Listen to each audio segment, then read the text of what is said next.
और जैसे कि हमारे कोर्स का जो कंटेंट जिस प्रकार से हमने बनाया है और धीरे धीरे हम उस प्रवास के तरफ जा रहे हैं। हमारे जीवन से लेकर जो मृत्यु का प्रवास है और मृत्यु के बाद में भी अनंत जीवन है, और उस जीवन के दो मार्ग है। एक मार्ग है चक्राकार मार्ग है, फिर से हम संसार में आने वाले हैं या आने की 100% संभावना है। चक्राकार मार्ग है जिसे हम संसार भव कहते हैं। और दूसरी संभावना है कि उसी ही क्षण में हम बुद्धत्व की तरफ जा सकते हैं या संसार से विमुक्ति का अनुभव ले सकते हैं।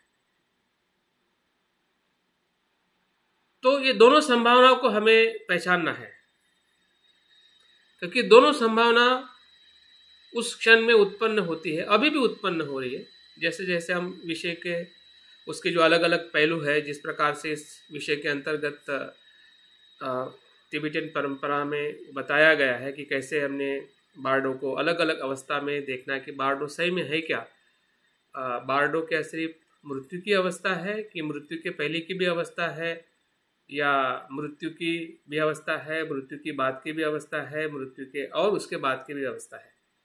तो बार्डो कोई मतलब जिस प्रकार से तिबेटियन परंपरा में या तिबेटियन लोग या हम भी अक्सर ऐसा कहते हैं या हम समझते हैं कि बार्डो मतलब सिर्फ मृत्यु की अवस्था की बात करता है, या मृत्यु के प्रक्रिया की बात करता है। तो ऐसा नहीं है, वो उसका एक सामान्य एक पहलू है कि मृत्यु के संदर्भ में उसमें पूरी तरह से हमें जानकारी या उसकी जो विधि है और उस विधि के भीतर क्या क्या पारंपरिक रूप में, मानसिक रूप में, कर्म के रूप में क्या क्या चीज होती है और हम कैसे मदद ले सकते और मदद दे सकते हैं। उसे भी मदद लेने की चाहत होनी चाहिए जो मनुष्य मृत्यु के समीप है, और उसके आसपास में भी ऐसे लोग होने चाहिए कि उसको मदद कर सके, जैसे कि उनके मित्र है, गुरु है, सगे संबंधी है, या उनके साथ में रहने वाले जो भी समझदार लोग हैं। तो जीवन में भी बार्डो है, मृत्यु के समय में बार्डो है, मृत्यु के बाद में भी बार्डो है। तो इस प्रकार से बार्डो के संकल्पना को अभी हमें धीरे धीरे समझने का प्रयास करना है। किसी एक ही शब्दों को, एक ही अवस्था को सोच कर समझ के हमें बार्डो को नहीं समझना है, लेकिन अक्सर वो उसी प्रकार से कहा जाता है, उसी प्रकार से उसको प्रस्तुत किया जाता है, लेकिन वो वैसा नहीं है। जब हम उसके पूरे अभ्यास के भीतर जाते हैं तो उसकी बहुत सारी विशालता है, बहुत कुछ उसके अलग अलग अवस्था को, अलग अलग प्रकार के बार्डो को कहा गया है। तो अभी हम थोड़ा उसके बारे में, बार्डो का अर्थ क्या है और उसके पश्चात हम बार्डो के समझदारी के लिए या बार्डो के अनुभव के लिए हमारे मन को समझना बहुत ही आवश्यक है। इतना आवश्यक है कि जितना आवश्यक अभी है जीवन जीने के लिए, उससे भी कहीं ज़्यादा आवश्यकता मृत्यु के समय के लिए समझने की ज़रूरत है। क्योंकि मृत्यु की जो अवस्था जो है वो चित्त की सूक्ष्म अवस्था है, और उस सूक्ष्म अवस्था में उसके जो स्वरूप है, उसका जो कार्य है, अगर समझ में आता है तो उस समय में भी हम अपने मृत्यु के या किसी भी अन्य लोगों के मृत्यु के परिस्थिति में या उस मृत्यु से उसको गति देने के लिए हम मदद रूप हो सकते हैं। जैसे कि हम लोगों को जीवन में मदद करते हैं, वैसे ही हम उस मृत्यु के क्षण में, मृत्यु के पल में भी हम लोगों को मदद कर सकते हैं। तो बार्डो को शाब्दिक अर्थ जो है, बार्डो का मतलब क्या होता है? संक्रमण और परागमन। संक्रमण, वस्तु का संक्रमण होना, परिस्थिति का संक्रमण होना, एक स्थिति से दूसरी स्थिति को निर्मित होना, और उसकी जो बीच की जो अवस्था है, जो एक वस्तु से दूसरी वस्तु जो निर्माण होती है, उसकी जो बीच की जो अवस्था जो है वो क्या है? बार्डो है। तो शाब्दिक अर्थ में उसको ऐसा कहा जाता है कि एक स्थिति में समाप्त होने और दूसरी के आरंभ होने के बीच का अंतराल। अपने माइक को प्लीज म्यूट कर ले।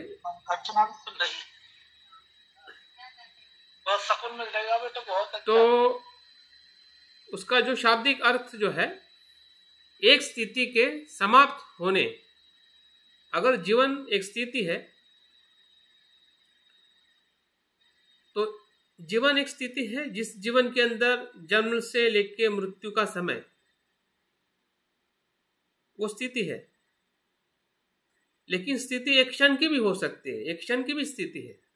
जैसे अभी क्षण आ रहा है, क्षण जा रहा है, एक क्षण आ रहा है, दूसरा क्षण उत्पन्न हो रहा है। तो दोनों क्षण के बीच का जो अंतराल जो है, जो अंतराल जो है वही बार्डो है। उसको बार्डो कहते हैं, वही बार्डो है।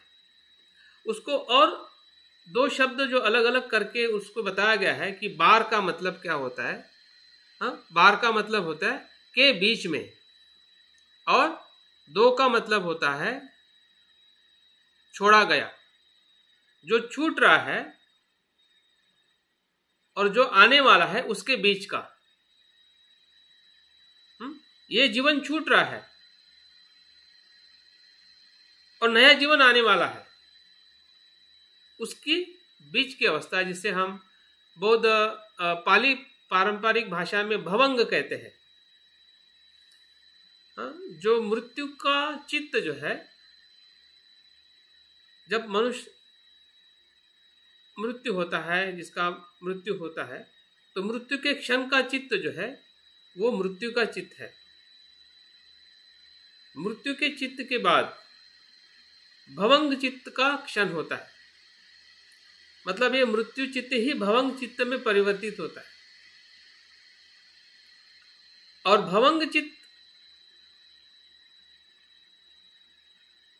के कर्म के आधार पर, अगर कुशल कर्म है, जागरूक कर्म है, तो वो बुद्धत्व के मार्ग पे जा सकता है। अगर जागरूक नहीं है, बंधन कारक कर्म है, तो वो जो 6 लोग का हम अभ्यास करते हैं भवचक्र में, तो दुर्गति और सदगति के जो 3 लोग हैं, उसमें से किसी भी लोक में हमारा जन्म हो सकता है। तो वो कौन सा चित्त है? वो प्रतिसंध्या चित्त कहते हैं उसको। जो गर्भ में प्रवेश करता है वो प्रतिसंध्या चित्त है। और इसको भी बार्डो कहते हैं। जो बौद्ध पारंपरिक पाली भाषा में जो अलग अलग शब्द का इस्तेमाल किया गया है, इसमें एक ही शब्द अलग अलग अवस्था में बार्डो ही कहा गया है, लेकिन बार्डो के साथ में और एक शब्द जुड़ा गया है। ये मृत्यु के समय की बार्डो, ये मृत्यु की बाद की बार्डो, ये मृत्यु की अवस्था की बार्डो, ये मृत्यु के नए जन्म लेने की बार्डो। तो एक प्रकार से सभी पूरे जन्म से लेके मृत्यु के बीच की अवस्था और उसके बाद की अवस्था, सभी को इस ही शब्द से संबोधित किया गया है। इसलिए कभी कभी हमें ये समझ में नहीं आता है कि बार्डो इस क्षण की भी अवस्था है। जो क्षण बीत रहा है, हम जीवित है, तो इस जीवन में भी जो क्षण प्रति क्षण का जो प्रक्रिया जो घटित हो रही है, उसमें भी बार्डो की अवस्था है। और इसलिए उसके अनुसार उसकी जो प्रक्रिया का जो स्वरूप जो है, उसको अलग अलग नाम से बताया गया है कि जो हम आगे के इस सत्र में हम उसका अभ्यास करने वाले हैं। अभी हम ये जानने का प्रयास करेंगे कि बार्डो का जो संकल्पना है, बार्डो का जो इतिहास, उसकी पार्श्वभूमि जो है, बार्डो की जो प्रक्रिया और उद्देश्य है, इसके बारे में थोड़ा हम आज जानने का प्रयास करेंगे। और साथ में जो बार्डो की पहली अवस्था क्या बताई जाती है पारंपरिक उनके साहित्य में या उस बुक में, जिस बुक का हम रेफरेंस लेके जो अभ्यास कर रहे हैं, Tibetan book of the death, Tibetan book of the death. और दूसरा और एक बुक शायद मैंने आप लोगों को ग्रुप में डाला था, जीवन और मरण की तिब्बती बुक, जो सोंग्याल रिम्पोचे ने लिखी हुई है। ये जो बुक जो है, ये शायद उल्टे शब्द दिखाई दे रहे हैं इसलिए आप पढ़ नहीं पाओगे। ये जो बुक जो है ना, मुझे लगता है कि आप सभी ने खरीदनी चाहिए और सस्ती है। मैंने भी ऑनलाइन मंगाई है, फुल सर्कल की है, 350 रुपये की है। ऑनलाइन अमेज़ॉन से बुक आ जाएगी। और इसका जो लिखने का जो तरीका जो है बहुत ही सिंपल है। अगर आपने जहाजाचरण किताब पढ़ी होगी थीक नथ हान की, तो ऑलमोस्ट भाषा जो है और उसका जो उनके जो अनुभव जो बताए गए हैं, क्योंकि तिब्बतियन किताब का नाम प्लीज। जीवन और मरण की तिब्बती पुस्तक हिंदी में है, इसलिए सभी हाँ, तो इस बुक को आप जरूर खरीदिए और पढ़ने के लिए खरीदिए, सिर्फ मंगा के रखने के लिए नहीं। क्या नाम है मंजू कुमार? जीवन और मरण की तिब्बती पुस्तक।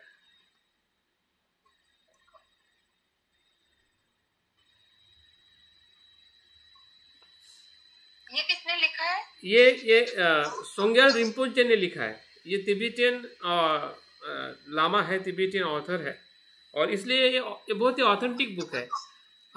जिस बुक का रेफरेंस हम थोड़ा लेने वाले हैं या इसका कुछ आधार लेने वाले हैं, जो तिब्बतियन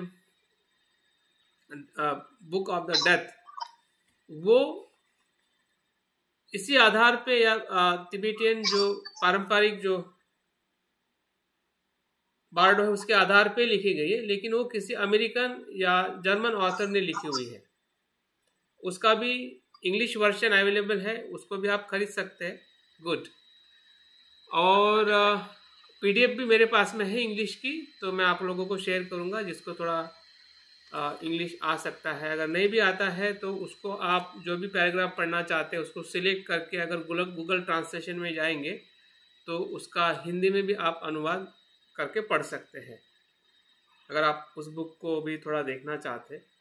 तो कहने का मतलब यह है कि जिस विषय को हम अभ्यास कर रहे हैं तो उसकी जो एक पारंपरिक और जो उसके संदर्भ में लिखी हुई जो किताबें हैं, उसका थोड़ा हमारे पास में रेफरेंस रहता है, तो हमारी जो दृष्टि जो है सोचने की और उसके सोच के आधार पर अपने आप को बदलने की, ये काफ़ी सक्षम और स्पष्ट बनती है। इसलिए हमें पुस्तकों का अध्ययन करना बहुत ही ज़रूरी है। आगे देखते हैं।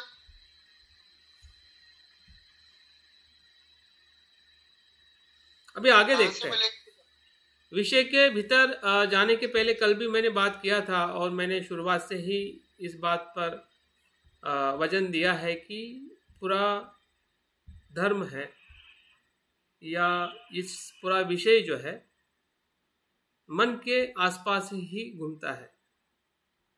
मन की संकल्पना, मन का कार्य, मन की जो अनुभूति अगर हम लेकर उसको अगर समझ सकते हैं या समझने की कोशिश कर सकते हैं तो ही ये विषय हमारे समझ में आ सकता है या हम समझ सकते हैं। और इसलिए मैं फिर से विषय के भीतर जाने के पहले थोड़ा हम चित्त, मन, विज्ञान और चेतना क्या उसका संबंध है, और अशोक घोष ने जिस प्रकार से मन की जो 5 ऊर्जा, 5 शक्ति या 5 प्रकार का कार्य मन कैसे करता है, इसका जो उन्होंने विश्लेषण किया उसको भी थोड़ा हम जानेंगे, और साथ साथ में जो योगाचार दर्शन में जो मन का जो कार्य बताया है उसका भी रेफरेंस लेके हम अपने मन को जानने का प्रयास करेंगे।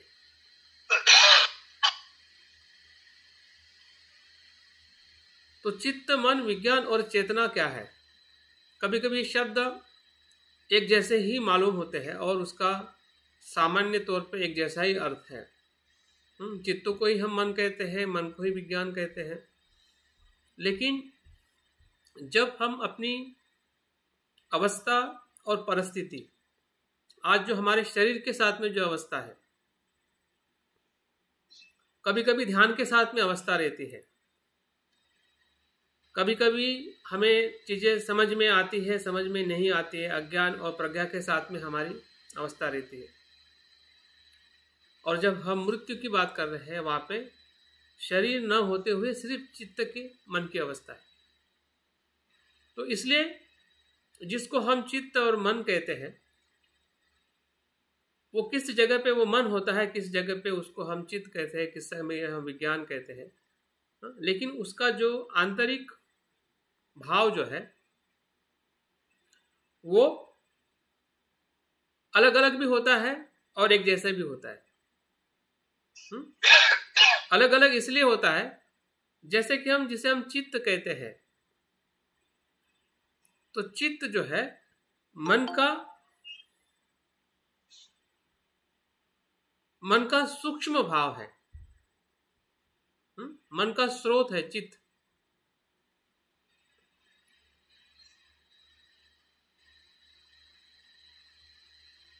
और मन जो है वो उसका ऊपरी हिस्सा है, विज्ञान उससे भी ऊपरी हिस्सा है। तो उदाहरण के तौर पे अगर हम देखते हैं कि जो हम सुन रहे हैं, देख रहे हैं, तो क्या हो रहा है? स्रोत विज्ञान निर्माण हो रहा है। सुनने से क्या हो रहा है? स्रोत विज्ञान निर्माण हो रहा है। स्रोत मन निर्माण नहीं हो रहा है, लेकिन वो मन के साथ में जुड़ा है।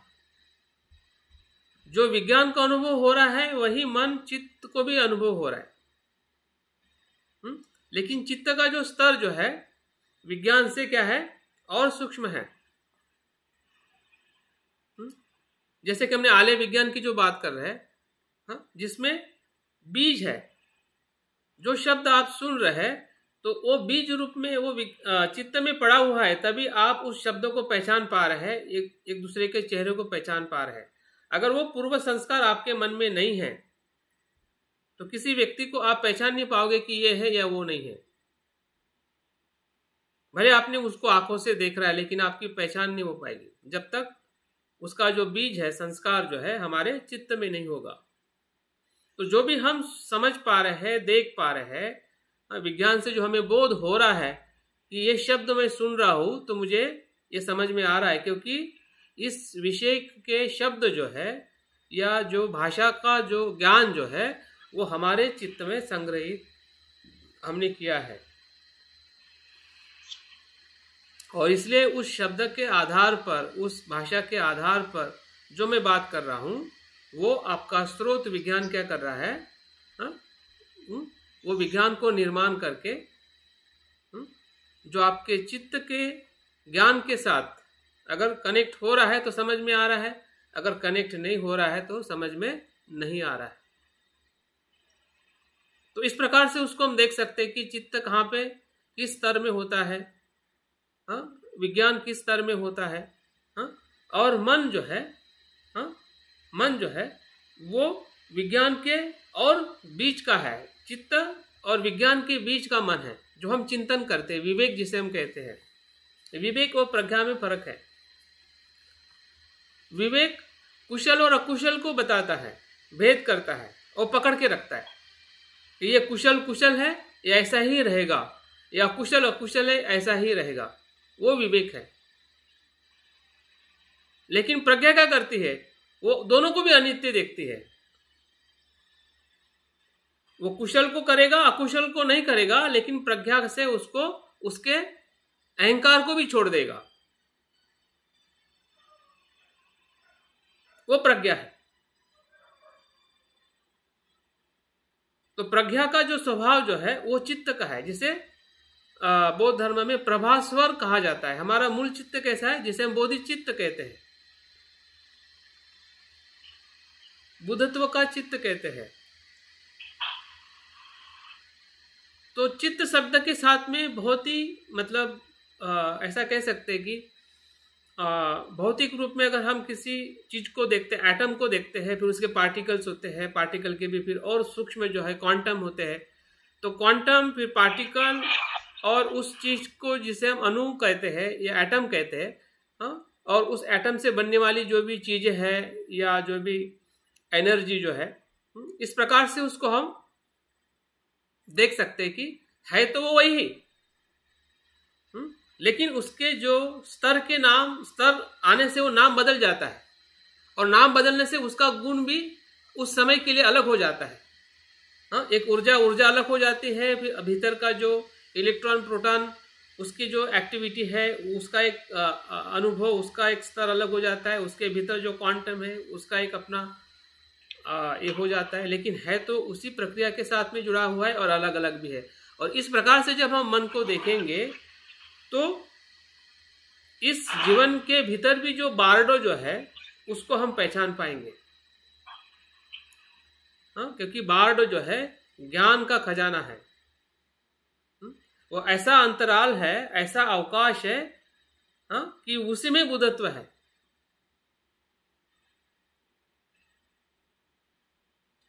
और इसलिए उसको समझने के लिए हमारा चित्त क्या है और चित्त किस प्रकार से जो अलग अलग उसका संबोधन करते हुए जो उसको हमें अपने अनुभव के तौर पे समझने की ज़रूरत है, क्योंकि इतना किसी किताब में हमें स्पष्टता नहीं मिलेगी, लेकिन हमने भी अपने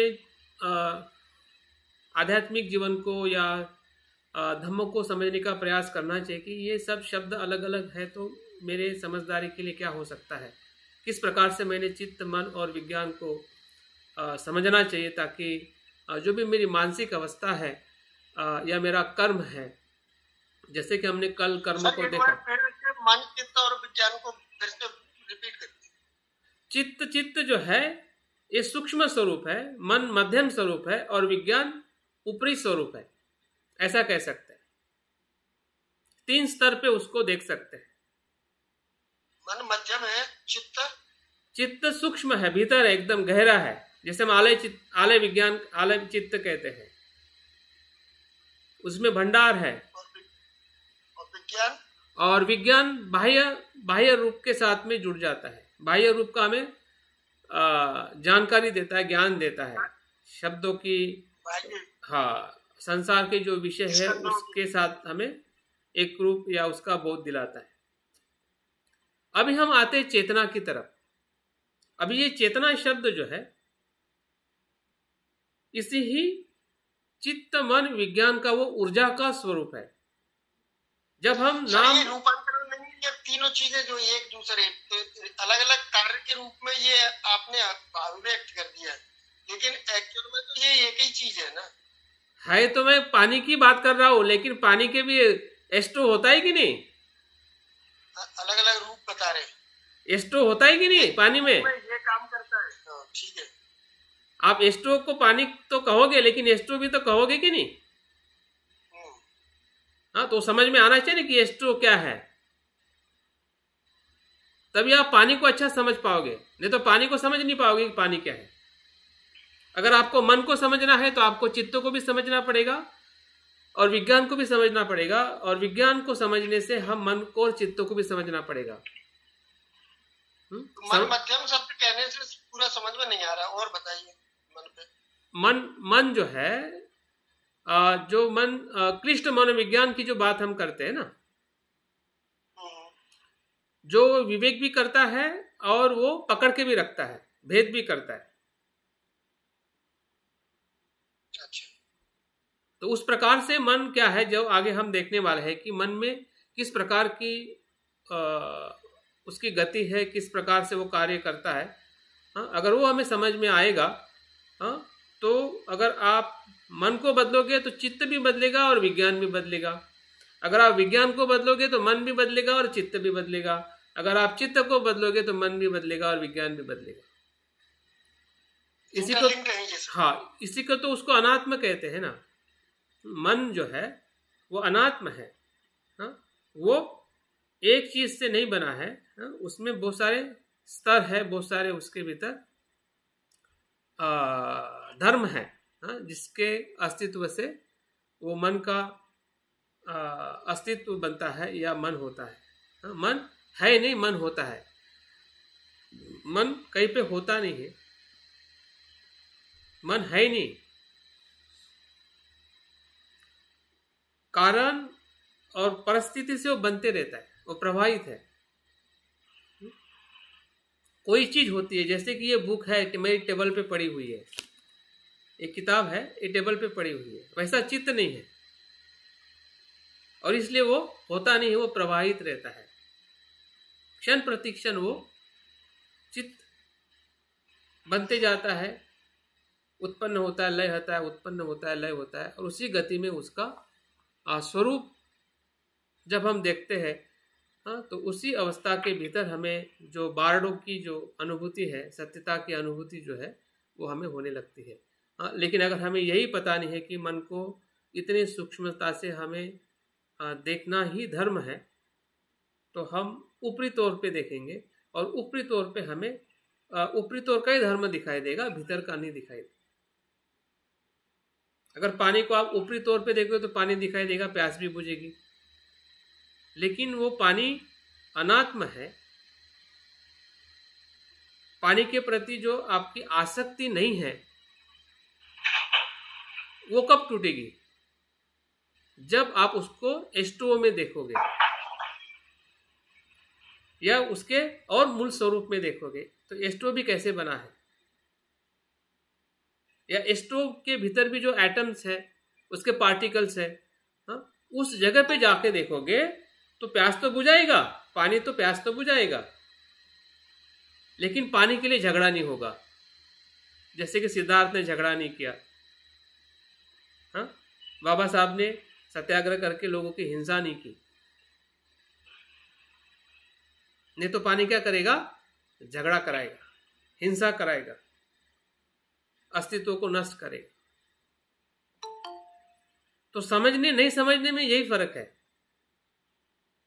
और इसलिए चित्त की जो उसकी व्यवहारिकता है उसे भी हमें समझना है, क्योंकि उसी से व्यवहार होता है। जिस व्यवहार को हम नियंत्रित करते हैं कुशल अकुशल में, हाँ, वही मन के भीतरी स्तर का स्वभाव है, जिसे हम मन कहते हैं। और जो भी नियंत्रित कर रहे हैं हमारे मन को कुशल अकुशल, तो उसका मूल स्रोत है जिसे हम चित्त कहते हैं। लोभ द्वेष मोह के जो रूट है, हाँ, उसी से तो मन में विचार और भावनाएं उत्पन्न होती है, कुशल और अकुशल। तो तीनों स्तर पर हमें देखना है, और साथ साथ में चेतना का भी इसके साथ क्या संबंध है। चेतना क्या है? इस प्रकार से ये तीनों स्वरूपों की वो ऊर्जा है, वो क्षण प्रति क्षण हमें उसका एहसास दिलाती है, या एहसास के साथ जो भी हम कर्म करते हैं, जो हमने कल देखा था मनस्कार,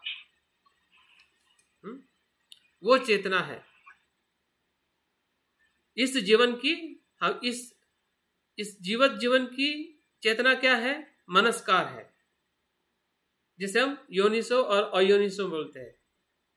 तो यही चेतना का जो किया हुआ कर्म जो है,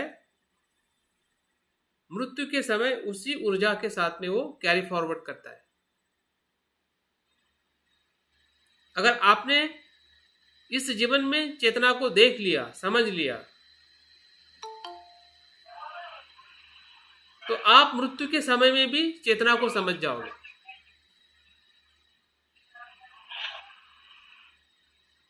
क्योंकि वहां पे ना चित्त है, ना मन है, ना विज्ञान है, वहां पे चेतना है, जिसे हम एक शब्दों का इस्तेमाल करके चेतना का रूपांतरण होता है। हाँ, चित्त की भी हम बात करते हैं, तो चित्त में चेतना की बात होती है ना। जो अन्य लोग आत्मा की बात करते हैं कि आत्मा बार बार जन्म लेती है, हाँ, तो बौद्ध धर्म में जो चेतना जो है चेतना के रूप में हम मन की जो गतिविधि है या उसकी गति है, एक अवस्था में दूसरी अवस्था में जो कर्म लेके जाता है, जैसे कि अभी मैं कर्म कर रहा हूँ और एक कंटिन्यू कर्म करने की प्रक्रिया किस कारण घटित हो रही है? वो मनस्कार के कारण घटित हो रही है। क्योंकि क्षण प्रतिक्षण वो मनस्कार जो है वो एक के बाद दूसरे, दूसरे के बाद तीसरे, इस प्रकार से वो निरंतर प्रक्रिया में है। और वो गति देने वाली जो ऊर्जा जो है उसको हम चेतना कहते हैं।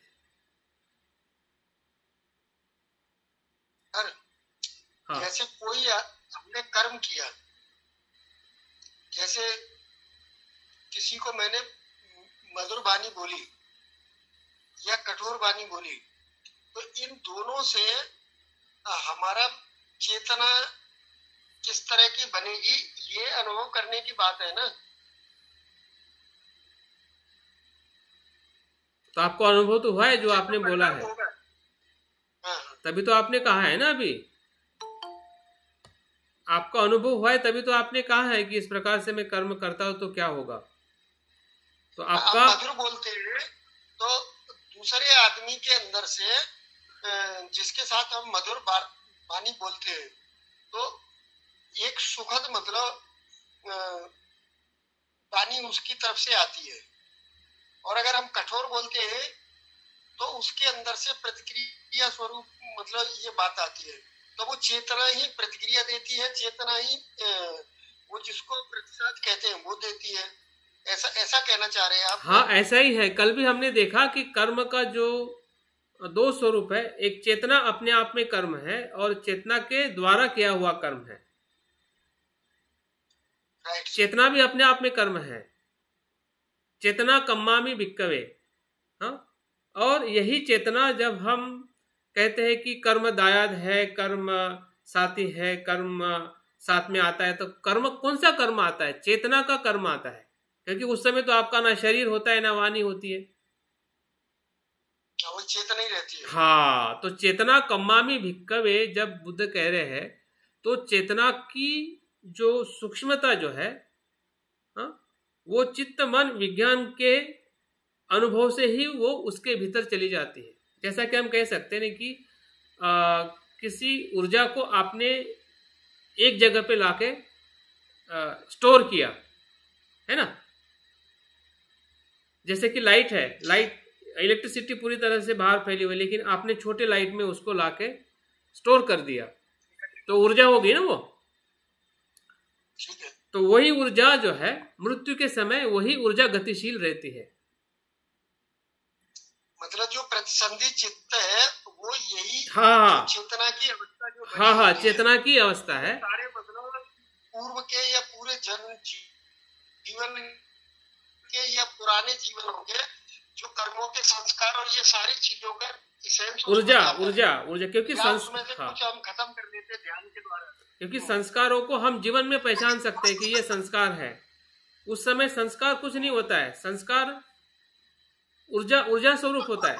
अभी का संस्कार तो हम देख सकते हैं ना, जो अभी हमारे मन में आता है, वेदना को पहचान सकते हैं, संस्कार को पहचान सकते हैं, क्योंकि हमारे पास में शरीर है, जीवन है।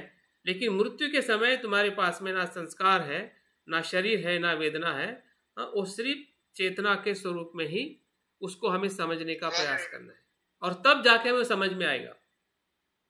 उसमें आप शरीर को ढूंढोगे तो क्या होगा? शरीर के प्रति आसक्ति बन जाएगी और आप चेतना का सही अनुभव नहीं कर पाओगे। तो अभी सारे स्कंदों से और ये विधायक की स्थिति को अचीव करके रहना और उसमें जीना, ये हमारा मतलब प्रतिसंधि चित्त को निर्वाण की तरफ ले जाने में मददगार हो सकता है ना। बिल्कुल बिल्कुल। इसलिए इस जीवन के प्रक्रिया में ही बार्डो को हमें देखने का, अनुभव करने का हमें प्रयास करना है, ताकि हम मृत्यु के क्षण के समय बार्डो के उस चेतना को, उस चित्त को हम उस गति की तरफ ले जा सकते हैं, विमुक्ति की तरफ ले जा सकते हैं। और वो कैसे होता है, कैसे संभव है? अगर हमें इस जीवन में या जो भी जीवन जन्म से लेके जो मृत्यु के बीच का हमारा जीवन जो है, जिसे हम जीवन कहते हैं, तो उस जीवन में दो परिस्थिति के बीच की अवस्था जीवन भी बारडो है, जन्म और मृत्यु। ठीक है, जन्म और मृत्यु। ठीक है सर, धन्यवाद। तो बीच में क्या है? जीवन है ना, जो आप जी रहे हैं। आपकी एक जन्म की एक अवस्था है जो आप ले चुके हैं, और मृत्यु आने वाला है, फिर वो 60 साल के बाद में आएगा या 60 क्षण में आएगा। हाँ, तो उसके बीच की अवस्था जो है, जो बारडो की परिभाषा हमने क्या देखी थी, दो परिस्थिति, दो घटनाओं के बीच की अवस्था मतलब बारडो। ठीक है, तो वैसे हमारा जीवन भी बारडो हो गया ना। अब इस बारडो में जो, इस अवस्था में जो हमारे पास में चुनौतियां है या द्वंद्व है या जो अनिश्चितता है, इसकी कुछ निश्चितता नहीं है इस जीवन की कि ये कैसे हम जी रहे हैं और कितना हम सफल है, कितना सफल नहीं है। हमारे लिए बहुत बड़ी चुनौती है इस जीवन को जीने की, और उसमें हम किस प्रकार से उसकी पहचान करते हैं कि मेरे जीवन में मुझे कैसे जीना है, और जो हमें अवसर मिल रहा है कि उसके भीतर रहने का, जीवन जीते समय रहने का। अभी जीवन जीते समय रहने का क्षण कौन सा है? वर्तमान का। जीवन किस में है? वर्तमान में है, ना भूतकाल में है ना भविष्य में है। तो वर्तमान, इस जीवन का बारडो क्या हो गया? वर्तमान में जीना ही इस जीवन का बारडो है। अभी वर्तमान में जीने का नाम अगर बारडो है, तो जीवन जीने की ऊर्जा क्या है? चित्त, मन और विज्ञान और चेतना है, क्योंकि उसी से ही कर्म बनता है, जिसको हम काया का, वाणी का और मन का कर्म कहते हैं। लेकिन अगर हमें चेतना के रूप में समझ में नहीं आएगा और नहीं समझेंगे, तो जो कर्म के रूप में हम चेतना का इस्तेमाल कर रहे हैं, समझ रहे हैं, तो ये अनुभव वहां पे मदद नहीं करेगा। केवल चेतना की अवस्था ही हाँ, हाँ, क्योंकि ये तो भौतिक रूप में आप कर्म को समझ रहे हैं ना, मानसिक रूप में कर्म शरीर से व्यक्ति का तरीका है। हाँ, और ये रहेगा नहीं। हाँ, ये तो रहेगा नहीं वहां पर, ये तो वहां पे रहेगा नहीं। चेतना द्वारा किया हुआ कर्म तो वहां पे रहेगा नहीं, क्योंकि वहां पे तो आपका शरीर ही नहीं रहेगा।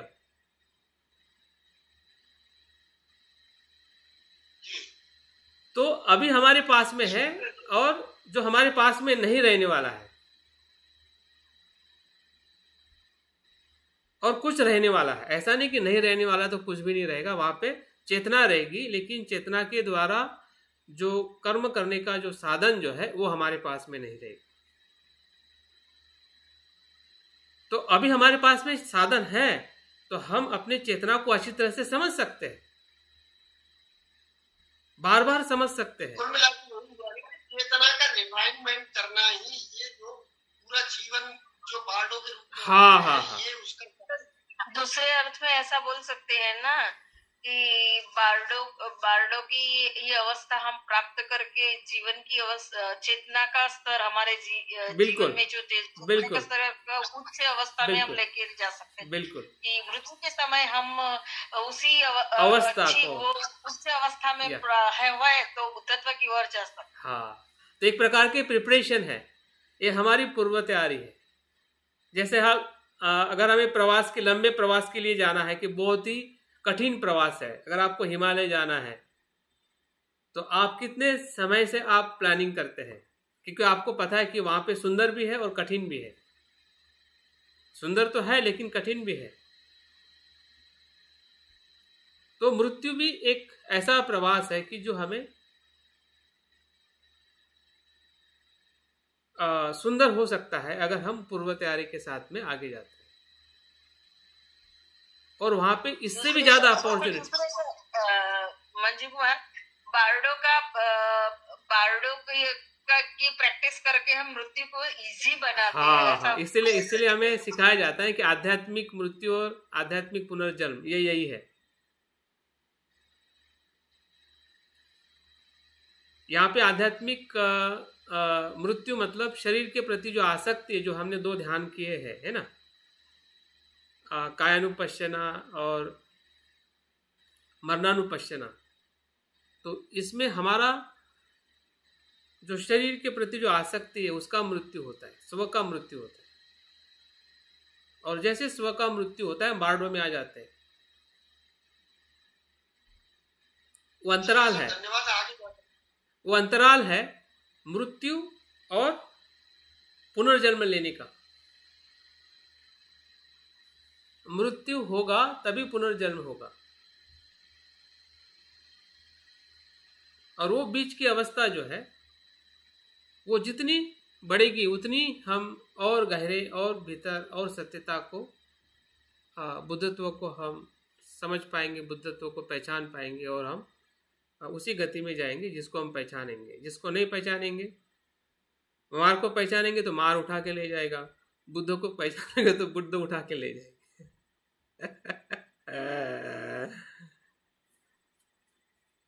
मतलब कौन उठा के ले जा रहा है ये जागृति तो हमको रखनी पड़ेगी। हाँ, तो पहचानना तो आपको ही है। पहले पहचानेंगे तो ही। हाँ, और पहचानने का काम क्या करता है, कौन करता है, अभी हम आगे आते हैं। तो अशोक घोष क्या बताते हैं,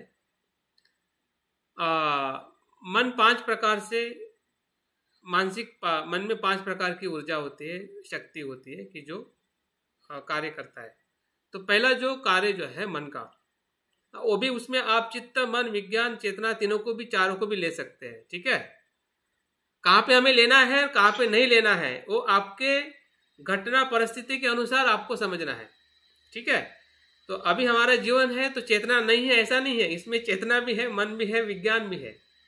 लेकिन जब मृत्यु के समय आएगा, हाँ, तब हमें समझ में आना चाहिए कि यहाँ पे विज्ञान नहीं है, चेतना है। ठीक है ना, नहीं तो फिर यहाँ पे भी संभ्रमित रहोगे और वहां पे भी संभ्रमित बनोगे तो कुछ भी किसको पहचाने समझ में नहीं आएगा, मार उठा के ले जाएगा।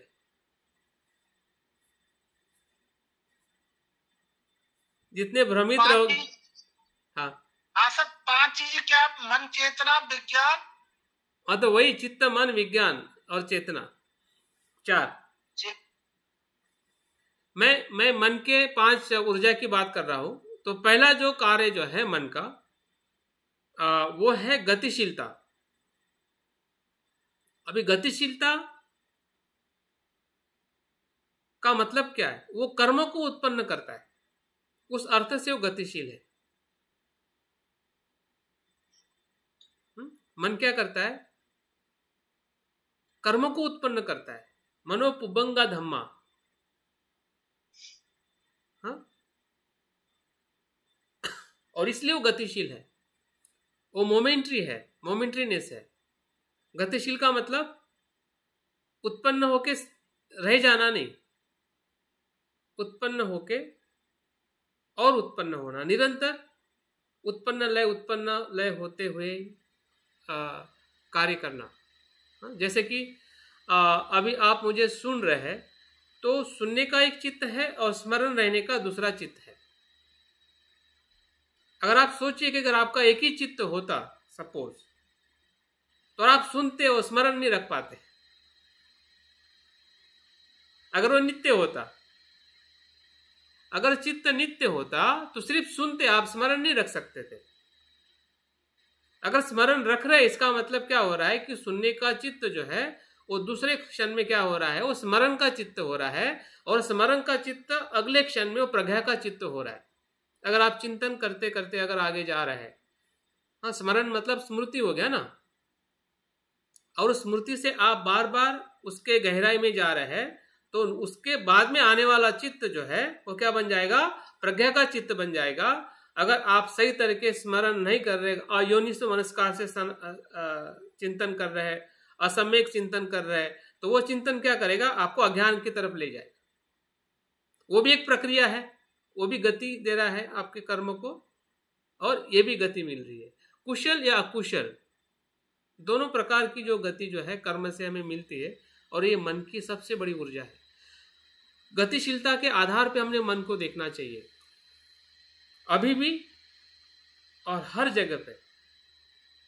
जब भी कुछ समस्या हमें समझ में नहीं आ रही है, तो तुरंत मन के इस बात को समझने की कोशिश करनी चाहिए, मैं मन को कैसे समझ रहा हूं। अगर कुछ चीज मुझसे नहीं छूट रही है, डर लग रहा है, या जो भी दुख हमारे सामने आ गया है, फिर वो शारीरिक दुख हो सकता है, मानसिक हो सकता है, ध्यान के भीतर जो हमें जो भी एहसास होता है नेगेटिव पॉजिटिव का, इवन पॉजिटिव में भी गतिशीलता देखनी चाहिए। तभी एक गतिशीलता से दूसरे और गहरी गतिशीलता की तरफ जा सकते हैं। अगर आपने उस अनुभव को पकड़ लिया कि गतिशीलता होने का अगर आपको एहसास नहीं हो रहा है, या आप समझ नहीं पा रहे हैं, आप देख नहीं पा रहे हैं, पहचान नहीं पा रहे हैं कि चित्त मन जो है वो गतिशील है, और गतिशील मतलब वो हर एक क्षण में कर्म को उत्पन्न करने वाली ऊर्जा है।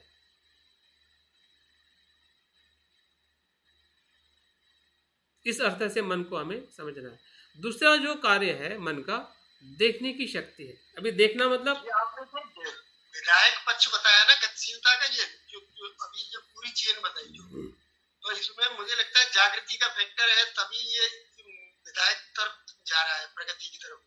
और ये क्या गतिशीलता नेगेटिव भी जा सकती है? हाँ, नेगेटिव भी होती है अगर अजागृति रहेगी तो, योनि, कोई कारण अयोनि से मनस्कार आएगा, गलत आपका अप्रोच रहेगा, तो वो भी गतिशील ही होगा, लेकिन वो भी अकुशल नकारात्मक। तो दूसरा जो कार्य जो है देखने की शक्ति है। मन जैसे कि हमें लगता है कि आंखों से हम देखते हैं, वो तो इंद्रिय का, आंखें आपके चक्षु इंद्रिय का कार्य है, लेकिन मन देख सकता है। इस पे हमें कितना विश्वास है, कितनी बात हमें समझ में आती है कि मन देखता है। आंख तो देखती है, जब आपकी आंख खुली होगी चक्षु इंद्रिय से चक्षु विज्ञान बनेगा, वो अलग है। चक्षु विज्ञान अलग है और मनोविज्ञान अलग है। चक्षु विज्ञान से आपने रूप देखा,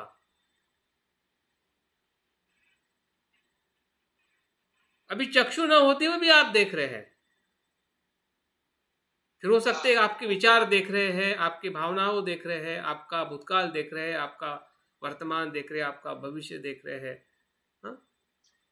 वो मन चक्षु रहता है ना सर? हाँ, तो वो मन चक्षु मतलब या देखने की शक्ति जो है मन में है, वो हमें समझ में आनी चाहिए,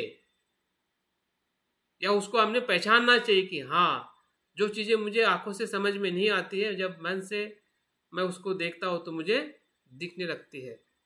हाँ, जैसे कि मैं चीज को देखता हूं तो ये किताब दिखाई देती है, लेकिन जब मन से देखता हूं तो इसके भीतर की मुझे ज्ञान दिखाई देता है, मुझे प्रेरणा दिखाई देती है। अभी किताब में ना ज्ञान है ना प्रेरणा है, ये तो पन्ने है ना, आंखों से पन्ने तो देख रहा है इसको, लेकिन जब आप मन से देखते हैं, हाँ, मन के देखने से जब आप वस्तुओं को महसूस करते हैं, हाँ, तब जाके हम मन के संपर्क में आते हैं, क्योंकि आपको पता है कि मन देखता है, उसकी स्वयं की शक्ति है बिना इंद्रिय से, तो उसको भी हमें देखना है।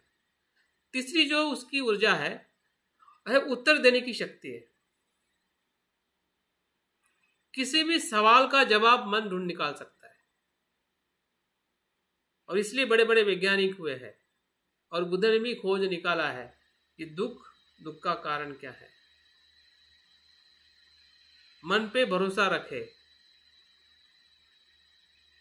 हर एक सवाल का जवाब मन ढूंढ सकता है, अगर हम उसके कार्य को, गति को, या उसके क्षमता को अगर हम पहचानते हैं। और इसलिए अशोक घोष जी ने जो बात बताई है, हाँ, और सही में वो बहुत ही गहरा अनुभव है जब हम इस प्रकार से अपने मन को देखते हैं, ताकि हम इस अभ्यास को और गहराई में ले जा सके। चौथा जो है भेद करने की शक्ति है, कुशल अकुशल को भेद करने की शक्ति है, हाँ, विपर्यास से बाहर आने की शक्ति है, नित्य को अनित्य देखने की, अनित्य को अनित्य देखने की उसमें शक्ति है, कुशल अकुशल को देखने की उसमें शक्ति है। जो भी हमारा आत्मभाव है, किसी चीज को हम पकड़ के रखते हैं, उसको भेदने की शक्ति है। वो मन है, वो विज्ञान है। तो तो इस प्रकार से उसको हमें मन को देखना है और अंतिमता बुद्धत्व प्राप्त करने की शक्ति, और इसलिए हमें उसको बोधिचित्त कहते हैं, या मन का जो बुद्धत्व का जो स्वभाव है, बुद्ध नेचर जो है, या प्रभास्वर है, या धर्मता है, या धर्मकाया है, वो मन है। मन के मूल स्वभाव में क्या है? तीसरा क्या बोला? कौन सा तीसरा? हाँ, तीसरा उत्तर, पहला गतिशीलता है, दूसरा देखना है, तीसरा उत्तर देना है, चौथा भेद करना है, और पांचवा बुद्धत्व भेद करना, तीसरा उत्तर देना। हाँ, और पांचवा है बुद्धत्व।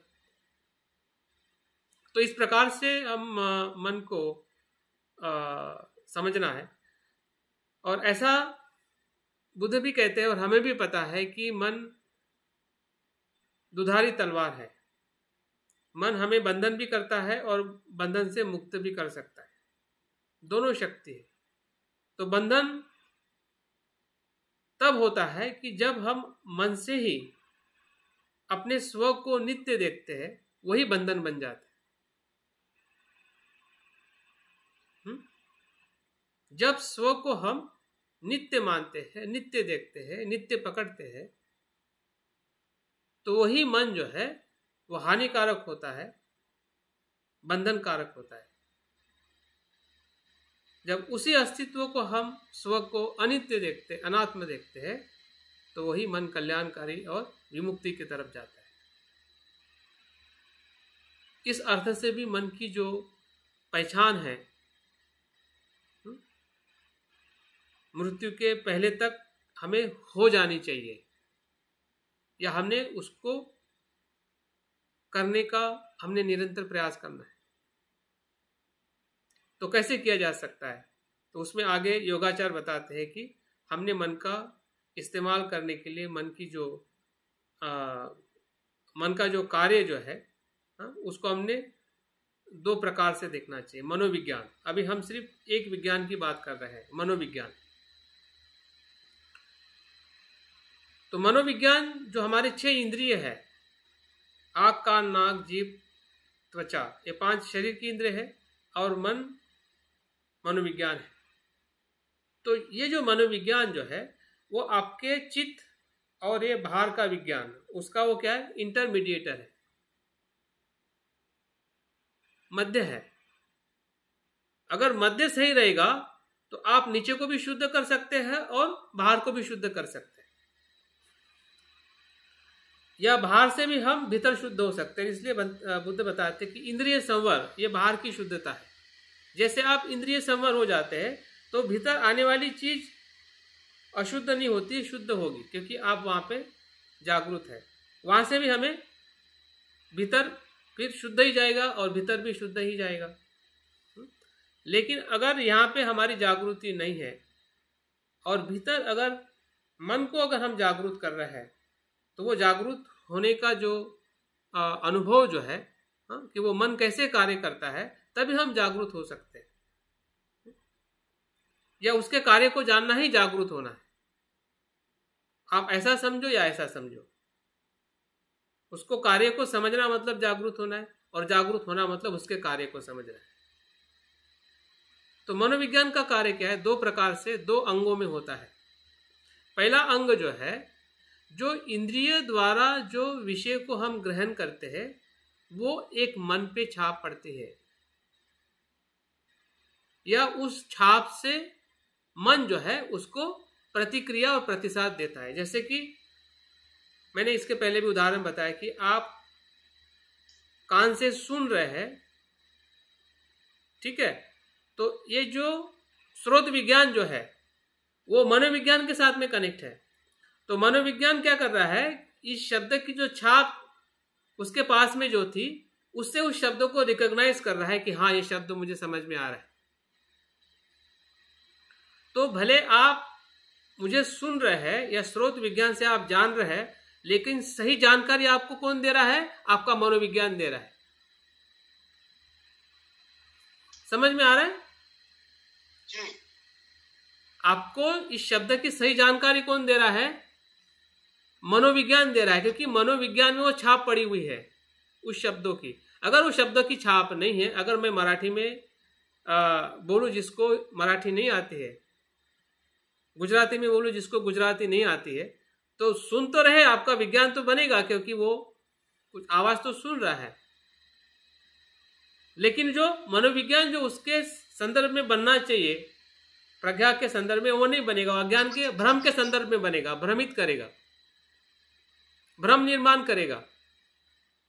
सही है। क्योंकि वो उसकी छाप आपके मन से, आप उसके साथ में कनेक्शन नहीं हो रहा है, और इसी भ्रम से आत्मा का निर्माण हुआ है। हाँ? आत्मा जो है वो अस्तित्व में नहीं है, लेकिन भ्रम के कारण अस्तित्व में आ जाती, और उसी को हम सच मान बैठते हैं, और उसी पे पूरा हमारा प्रपंच, पूरा संसार, पूरा दर्शन हम खड़ा करते हैं। क्योंकि सुनने से तो वो आत्मा का शब्द आपने सुना है ना, और शब्द का जो सुना हुआ जो है, मन में जो छाप पड़ी है, हाँ, उसको आपने उसके और गहरे मन के भीतर नहीं गए, आपने ऊपरी मन के ही छाप से ही उसको प्रतिसाद दिया कि हाँ, आत्मा ऐसी होती है और आत्मा ऐसी नहीं होती है, ये शब्द ऐसा है, ये शब्द ऐसा नहीं है, मैं पुनर्जन्मों को मानूंगा, पुनर्जन्मों को नहीं मानूंगा। तो ये मानना नहीं मानना, जो मान्यता या जो भी भ्रम है, या जो भी चीजें हम सुनकर या बोलकर हम प्रतिक्रिया देते हैं, हाँ, तो ये कहाँ से घटित हो रहा है, ये हमें समझ में आना चाहिए। तो ये हमारे मनोविज्ञान के भीतर पड़ी हुई जो पंच इंद्रियों के माध्यम से पूर्व में किए हुए कर्म, अभी नहीं, अभी तो ये हम दूसरा कर्म कर रहे हैं, ये अभी का कर्म है, लेकिन पूर्व में जो हमने कर्म किए हैं, सुबह से लेके अभी तक, या इतने सालों से जो हम 5 इंद्रिय से जो कर्म करके जो मन में छाप पड़ी है, हाँ, उसी ही छाप के कारण, हाँ, उस छाप के माध्यम से चीजों को समझना, हाँ, ये मनोविज्ञान का पहला कार्य है। संस्कारों के माध्यम से ज्ञान लेना या संस्कारों के माध्यम से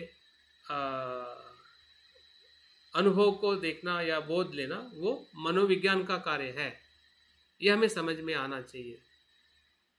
और दूसरा जो कार्य बताया गया है कि वो उतना ही उसका कार्य नहीं है, हाँ, बल्कि स्वयं में कल्पना करना भी उसका कार्य है। अभी इसमें एक फर्क है कि जो आप आंखों से रूप देखते हैं, उसकी छाप आपके मन में आ जाती है, ठीक है, तो वो मन में आई हुई छाप जो है वो रूप के कारण आई है, वो तो मन का काम है, ठीक है, लेकिन जो आपने देखा नहीं है, सुना नहीं है, फिर भी अगर आपके मन में कल्पना आ रही है, वो भी मनोविज्ञान का कार्य है।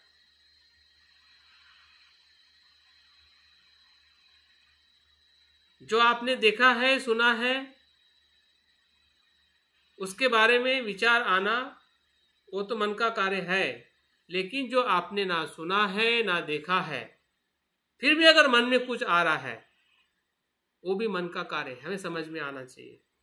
और उसमें 3 प्रकार की कल्पना हमारे मन में आती है, जो स्वयं निर्माण करता है मन, हाँ, पंच स्कंदों से भी जो निर्माण करता है वो तो करता ही है, लेकिन वो स्वयं में भी निर्माण करता है, स्वचलित जिसे हम कहते हैं, बाह्य चलित और स्वचलित। तो स्वचलित में वो 3 प्रकार की कल्पना करता है अपने मन के भीतर। और वो 3 कल्पना कौन सी है? जो ध्यान में हमें निर्माण होती है, ध्यान की जितनी भी अवस्था है, ध्यान के जितने भी अनुभव है, वो मन के भीतर आने वाले अनुभव है, वो बाह्य जगत से उसको कुछ भी लेना देना नहीं है।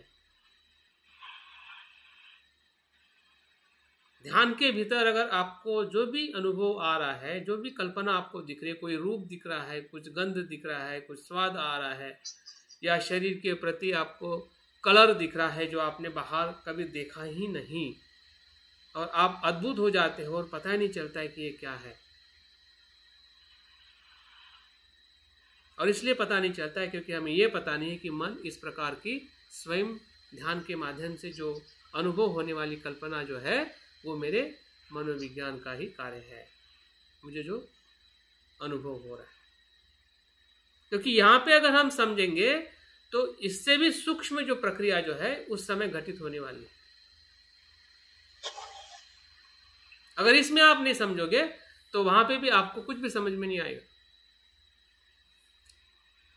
और इसलिए यहाँ पे हमारे मन को उसके उस स्वभाव में समझना देखना बहुत जरूरी है। दूसरा जो कार्य जो है कल्पना के अंतर्गत ही वो है तुलना और चिंतन करने। किसी भी वस्तु की तुलना करना और चिंतन करना, जिसे हम कंटेम्पलेशन रिफ्लेक्शन कहते हैं।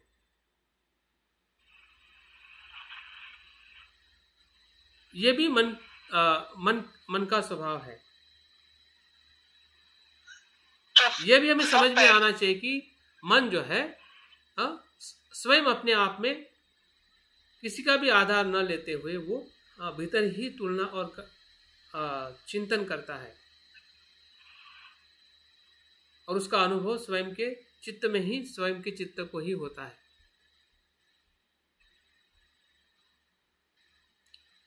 और तीसरा और महत्वपूर्ण जो है वो है स्वप्न में निर्माण होने वाली प्रतिमाएं, या ऐसे भी जो हमें प्रतिमाएं दिखाई देती है।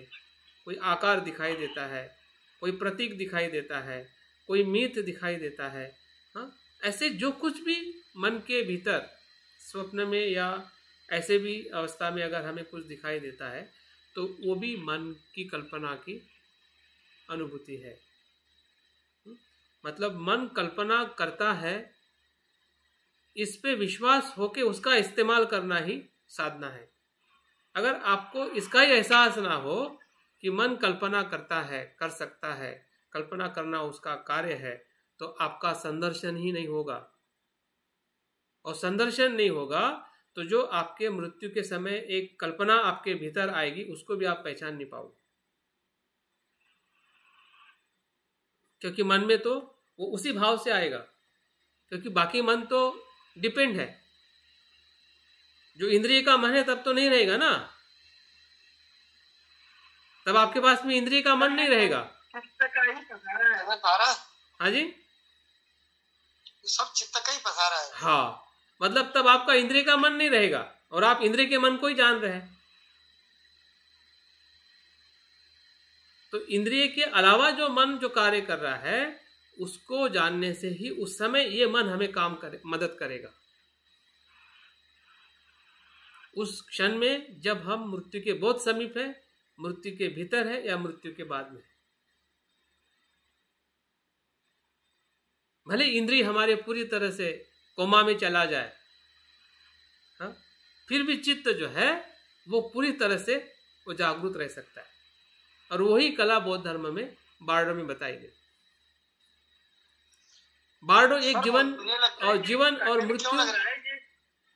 हेलो, हाँ जी, ये आप जो बता रहे ना इतना मतलब बारीक और सूक्ष्म है, जो मतलब पंचस्कंद शरीर और ये इंद्रिय और इनसे जानने के परे की बात है। जो चेतना तो समझ सकती है या मृत्यु के बाद भी इसको मतलब जीवंत रख सकती है, समझ सकती है, अनुभव कर सकती है, लेकिन अभी ये इनसे परे की बात है, इसलिए ये थोड़ा कठिन जा रहा है या इतना सूक्ष्म है कि बहुत ध्यान लगता है करके समझने की कोशिश कर रहे हैं, फिर भी वो कई बार मतलब ऊपर निकलने की कोशिश कर रहे हैं। अच्छा, मतलब कुछ तो संघर्ष हो रहा है ना। हाँ, और जहाँ पे संघर्ष है वहां पे अवसर है, ठीक है ना। हाँ, और यही बार्डो है जो आप बार्डो की अवस्था में जा रहे हैं,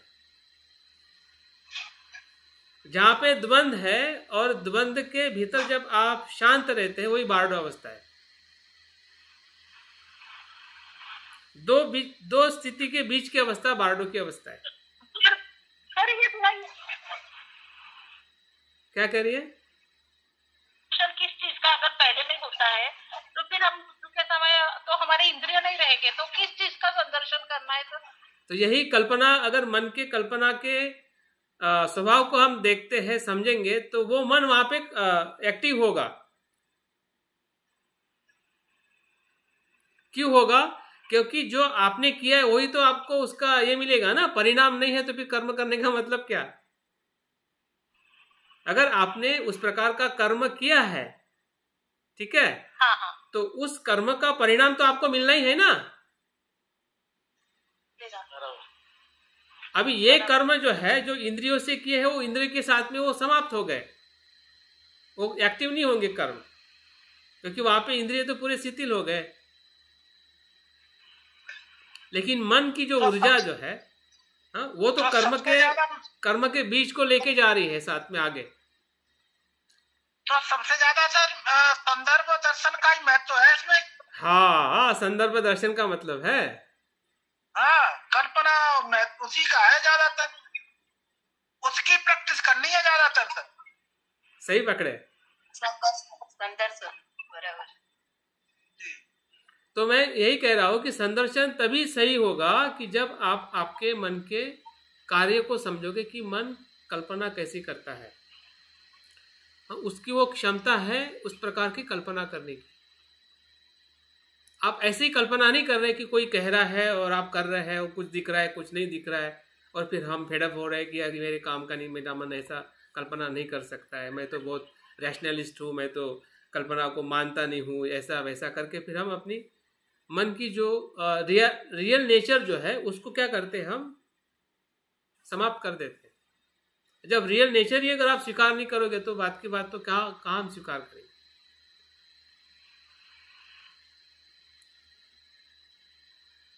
तो मन का जो आधार जो है वही इतना आनंद हो रहा है, इतना आनंद हो रहा है, ये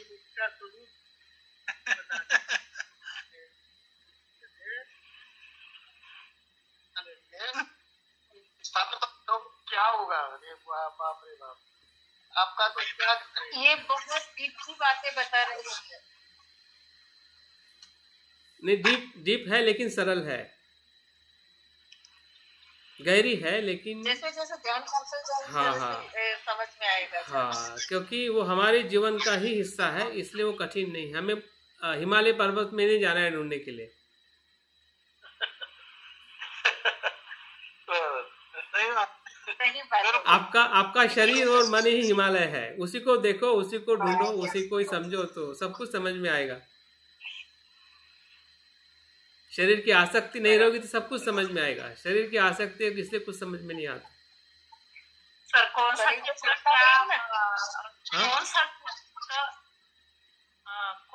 चित्त से बाद में क्या प्राप्त होगा? कुछ प्राप्त नहीं होगा। कौन सा चित्त रखे मरते टाइम, तब कोई उसकी चिंता मत करो। कौन सा चित्त रहेगा वो मैं नहीं बता सकता हूँ। नहीं मैं वैसा वो तो टाइम पे पता चलेगा। मैं अभी बता सकता हूँ, अगर आपका चित्त अगर अभी सही होगा तो उस समय भी सही होगा, उसकी गारंटी दे सकता हूँ मैं। वैसा नहीं, अभी चित्त की अलग अलग अवस्थाएं हैं, रहती है, अलग अलग सोच रहती है ना। ऐसे कौन से चित्त कौन से गति को प्राप्त होंगे? हाँ, वो आगे आएगा जब मतलब उस समय के भीतर हम जाएंगे। अभी हमें सिर्फ जब अच्छा बताए तो वैसा ही सोचते रहेंगे फिर। नहीं, वो सोचने के लिए सोचना जरूरी है। वहां पे जो आप सोच रहे हैं ना, तो वहां पे जाने के लिए मन के बारे में सोचना जरूरी है। मन की अगर आपकी जो स्पष्टता, कैसा कहाँ पे वो कार्य करता है, किस स्वरूप में कैसे होता है, किस प्रकार से उसको मैं पहचान पा रहा हूँ, उसका मैं हेल्प ले रहा हूँ, क्योंकि वो दुधारी तलवार है। आप हेल्प लोगे तो हेल्प मिलेगी, और यहाँ पे हेल्प लोगे तो फिर बुध ही मन है, फिर आपको ज्यादा ढूंढने की जरूरत नहीं है। जो मन को देखता है वो बुध को देखता है। एक बार मन को आपने देख लिया तो बुध को देखना सरल है, क्योंकि मन का स्वभाव ही बुध है। हमने सुबह के ध्यान में क्या किया कि जो शुद्धिकरण जो है उसके अनुभव में हमें ये देखना है कि मैं भीतर से ही शुद्ध हूं, पहले ही शुद्ध था मैं, वो अशुद्ध था ही नहीं। जिसको मैंने शुद्ध किया वो अशुद्ध था ही नहीं। अद्भुत है ना, जिसको मैंने शुद्ध किया वो अशुद्ध था ही नहीं, वो मूल स्वभाव में शुद्ध ही था। लेकिन वो कब पता चलेगा? जब हम मन को उस प्रकार से देखने के लिए प्रयास करेंगे। तो मन को देखना, मन को प्रशिक्षित करना। हाँ जी, ये शून्यता मंत्र जैसा हुआ ना, वो स्वभाव शुद्ध सर्वधर्म। हाँ वही आप वहां का यहाँ पे लगाओ, यहाँ का वहां पे लगाओ, सब कुछ गोलमाल है। मन को कैसा पकड़ना पड़ेगा सब चीज? नहीं, पकड़ने की जरूरत ही नहीं है, छोड़ना पड़ेगा। हमें छोड़ना सीखना है, पकड़ना नहीं। पकड़ के तो हम रुके हुए हैं। जैसे जैसे छोड़ते जाओगे वैसे वैसे जो बुद्ध जो है, बुद्ध पकड़ लेंगे। अगर आपने छोड़ दिया तो बुद्ध पकड़ लेंगे, आप चिंता मत करो। सांस नहीं रहेगी, शरीर नहीं रहेगा, तो उसको कैसा पकड़ेंगे? बुद्ध पकड़ लेंगे। अगर देखो, अगर हमने शरीर को छोड़ा तो बुद्ध ने पकड़ लिया, समझ जाओ। हम शरीर को छोड़ने के लिए तैयार नहीं और बोलते कि बुद्ध ने पकड़ना चाहिए, कैसे संभव होगा? क्योंकि ऐसा कहते हैं कि जो हमारा अभी का चित्त जो है वो मृत्यु के समय जो है ना, और ज्यादा प्रकाशित होता है, और प्रकाशित होके वो बुद्ध के एकदम उस स्वभाव में आ जाता है। जैसे कि आप देखिए कि हम बंधे हुए हैं किसी घर में या कारागृह में, और जब आप खुले आकाश में आते हो तो क्या होता है? अच्छा लगता। तो वैसे ही है, अच्छा, मृत्यु ऐसा ही है, मृत्यु का क्षण ऐसा ही है। मतलब खुले, मतलब वहां पे शरीर है ही नहीं ना, अभी तो शरीर है, फिर भी वापस, इसलिए तो वापस आ जाते हैं शरीर की आसक्ति में। वहां पे तो आप आसक्ति कर ही नहीं सकते क्योंकि शरीर मृत हो गया।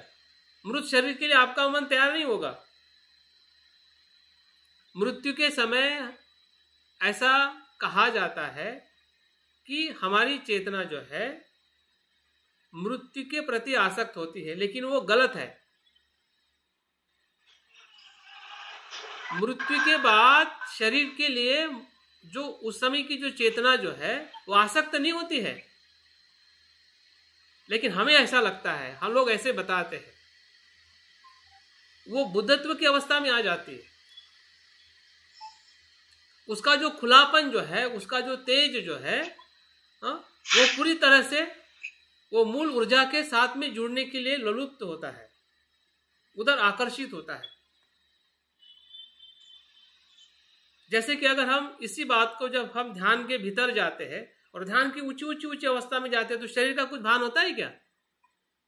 नहीं। तो क्यों नहीं होता है? शरीर तो होता है ना। तो वो मुक्त अवस्था कितनी अच्छी है, वैसी ही वो अवस्था है। यहाँ पे तो फिर भी शरीर रहता है, इसलिए वापस आ जाता है हमारा मन दूसरे क्षण में या कुछ समय के बाद में। वहां पे तो आपका शरीर है ही नहीं, वहां पे तो मृत है ना। तो उसके लिए तो मन तो बुद्ध की तरफ ही है जाना, लेकिन उसको भी परिस्थिति और उसका जो पहचान करना वो महत्व का है। अगर पहचान नहीं होगी तो वो तुरंत उस गति से, एक तो नरक लोक में या मनुष्य लोक में अगर कुशल कर्म होगा या कुशल कर्म होगा तो वो उस गति को धारण कर लेगा। तो इसलिए जो बीच की अवस्था जो है वो ऐसा कहा जाता है, जैसे कि ध्यान की अवस्था जब हम बीच में होते हैं और हम पूरी तरह से शरीर को भूल जाते हैं, और हम उस मुक्ति की अवस्था की तरफ जाने के गति में होते हैं, जिसे अगर हम पारंपरिक भाषा में कहते हैं, जहाँ पे शरीर की आसक्ति छूटती है वहाँ पे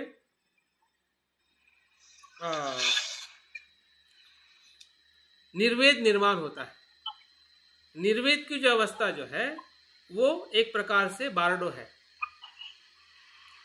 जैसा निर्वेद होता है, फिर क्या होता है, निर्वेद होने के बाद में विराग होता है। तो इस बारडो से विराग की अवस्था में चले जाते हैं। जैसे विराग होता है तो विराग क्या होता है, वो विमुक्ति की तरफ ले जाता है, अनंतता की तरफ ले जाता है, मतलब बुद्धत्व की तरफ ले जाता है। ऐसा ही कुछ इसमें होता है। लेकिन इसमें तो निर्वाण प्राप्त करने के बाद में फिर भी हम शरीर में आते हैं, हमारी चेतना शरीर के साथ में जुड़ी रहती है, निर्वाण प्राप्त होने के बाद में भी, श्रोतापन्न होने के बाद में भी।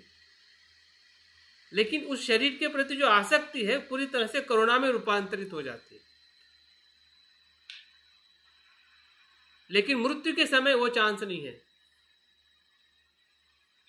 वहां पे दो ही चांस है, एक तो वहां से बुद्धत्व की तरफ, नहीं तो फिर भवचक्र की तरफ, 6 लोकों में से किसी भी लोक में।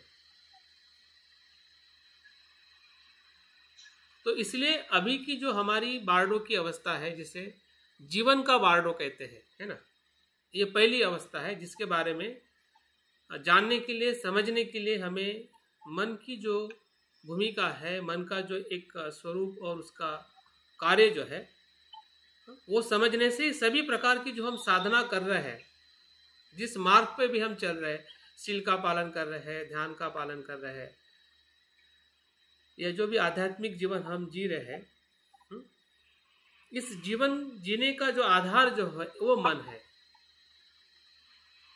और ये जीवन जीते जीते मन को समझना है, और हम मन को नहीं समझते, हम उसी को समझते जो कर रहे हैं। साधन से हमें साध्य क्या हो रहा है, उधर हमारा ध्यान लाना जरूरी है। अगर आप शील का पालन कर रहे हैं तो मन को हम कितना समझ रहे हैं, मन के आधार पे शील का पालन कैसे कर रहे हैं। अगर हम ध्यान कर रहे हैं तो ध्यान करते करते हम अपने मन को कैसे प्रशिक्षित कर रहे हैं, मन के सूक्ष्म स्तर को ध्यान से हम कैसे समझ रहे हैं। अगर ध्यान कर रहे हैं और ध्यान के साथ में अगर मन के स्तर को, मन के कार्य को, या मन की जो कुछ भी गतिविधियां है, अगर वही समझ में नहीं आ रही है तो ध्यान क्या हुआ।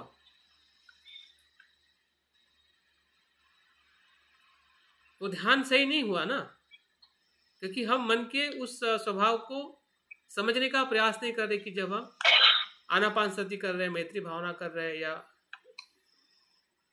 ध्यान, कोई भी ध्यान कर रहे हैं, तो मन के अवस्था को समझना जरूरी है। वो जरूरी नहीं है कि वो सकारात्मकता ही हो, एक कुशल ही हो, अकुशल भी है, फिर भी समझने की जरूरत है। क्योंकि जैसे आप अकुशल को समझोगे तो वो अकुशल के बोधिसत्व बन के आपको मदद करेंगे, वो मार ही बुद्ध बन जाएगा, द्वेषी आपका मित्र बन जाएगा, द्वेष शत्रु नहीं रहेगा अगर आपने उसको पहचान लिया। अगर नहीं पहचाना तो वो द्वेष आपका हानि करेगा, वो नरक लोक में लेके आएगा। नहीं तो वही द्वेष एक बोधिसत्व के रूप में, जिसे जब हम आगे जो बात बताते हैं बारडो में, अलग प्रकार के जो रुद्र जो बोधिसत्व होते हैं, जो आपने देखा होगा उसका जो रुद्र स्वरूप होता है, ऐसे बुद्ध और बोधिसत्व मन के भीतर निर्माण होते हैं। क्योंकि जो हम सोच रहे हैं विचारों से, शब्दों से, तो वही मन नहीं है। बिन शब्द से, बिन विचारों से जो भी सोच रहा है वो भी मन है। जहां पे ना शब्द की जरूरत है ना विचारों की जरूरत है, फिर भी मन सोचता है। क्या उसके बारे में हम पता करते हैं क्या?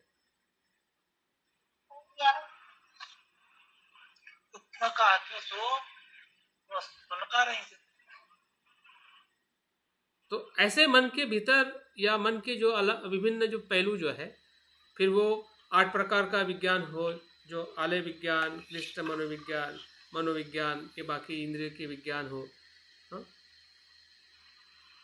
या मन के कार्य हो, मन की कल्पना हो, मन के साथ हम किस प्रकार से ध्यान के भीतर हम जाते हैं, तो रूप लोक का मन, काम लोक का मन, रूप लोक का मन, रूप लोक से फिर लोकोत्तर चित्त का मन। भले उस अवस्था में नहीं भी अगर हम जा रहे, फिर भी समझिए कि वो क्या है। जरूर नहीं कि हर चीज आपको अनुभव में, बुद्धत्व हमारे पास अनुभव है क्या, लेकिन बुद्धत्व का कुछ तो अनुभव ले रहे हैं ना।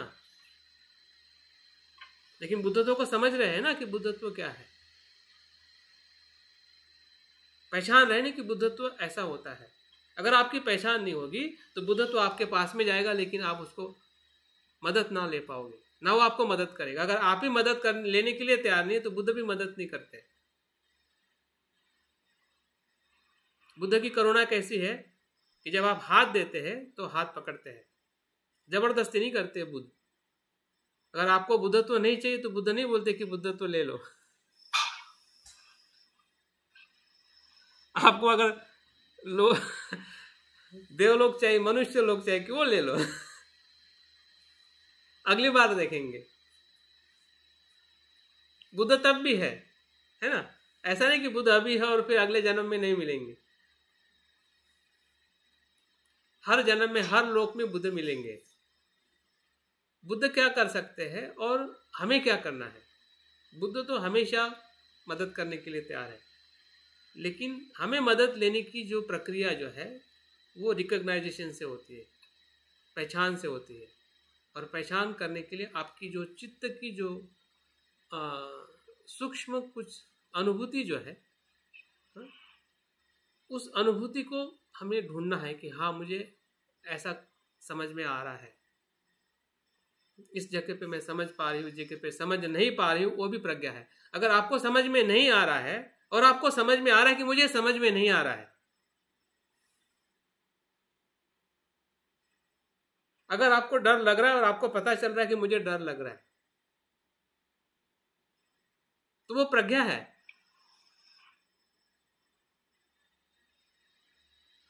और इसलिए कुशल अकुशल दोनों जगह पे बुद्ध होते हैं। इस अर्थ से बुद्ध होते हैं, मतलब अकुशल बुद्ध होते ऐसा नहीं है।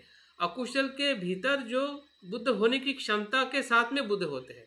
और इसलिए बुद्ध अंगुलीमाल को भी मदद करते हैं और राजा को भी मदद करते हैं, स्त्री को भी मदद करते हैं, पुरुष को भी मदद करते हैं। वो थोड़ी देखते कि वो अंगुलीमाल है तो वो बुद्ध नहीं बनेगा, अम्रपाली है तो बुद्ध नहीं बनेगी। तो बुद्ध तो सभी के पास जाते हैं, सभी के लिए होते हैं। तो हमारे भीतर भी जो बुराई है, हमारे भीतर भी जो डर है, दुख है, वहां पे भी बुद्ध है। और जो अच्छा है उसमें भी बुद्ध है। लेकिन दोनों बुद्धों को पहचानने की जो जागृति जो है, वो तो कुछ ना कुछ प्रमाण में हमें समझनी है।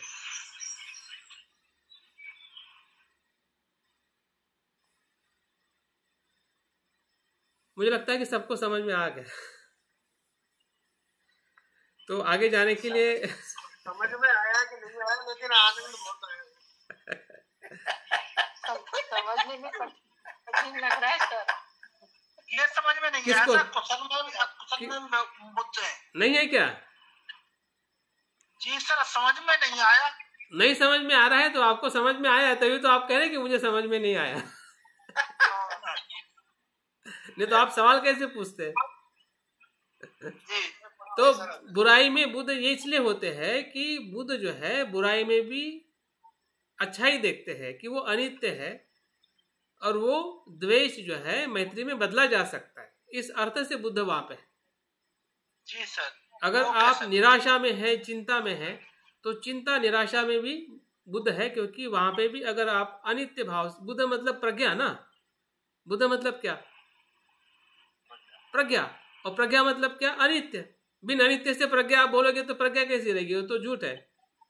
आप बोलेगी प्रज्ञा है और प्रज्ञा में आप अनित्य नहीं देख रहे। बिल्कुल सही। और जो अनित्य नहीं देखोगे तो प्रज्ञा कैसी होगी? बुद्ध कैसे होंगे? अगर बुद्ध है, प्रज्ञा है, तो वहां पे उसका जो धर्म जो है वो क्या? अनित्य है। जो अनित्य को देखता है, जो प्रतीत समुत्पाद को देखता है, वही बुद्ध को देखता है। और जो बुद्ध को देखता है वो प्रतीत समुत्पाद को देखता है। अगर बुद्ध के साथ प्रतीत समुत्पाद में आपने देख लिया तो उसमें से आप बाहर आ गए।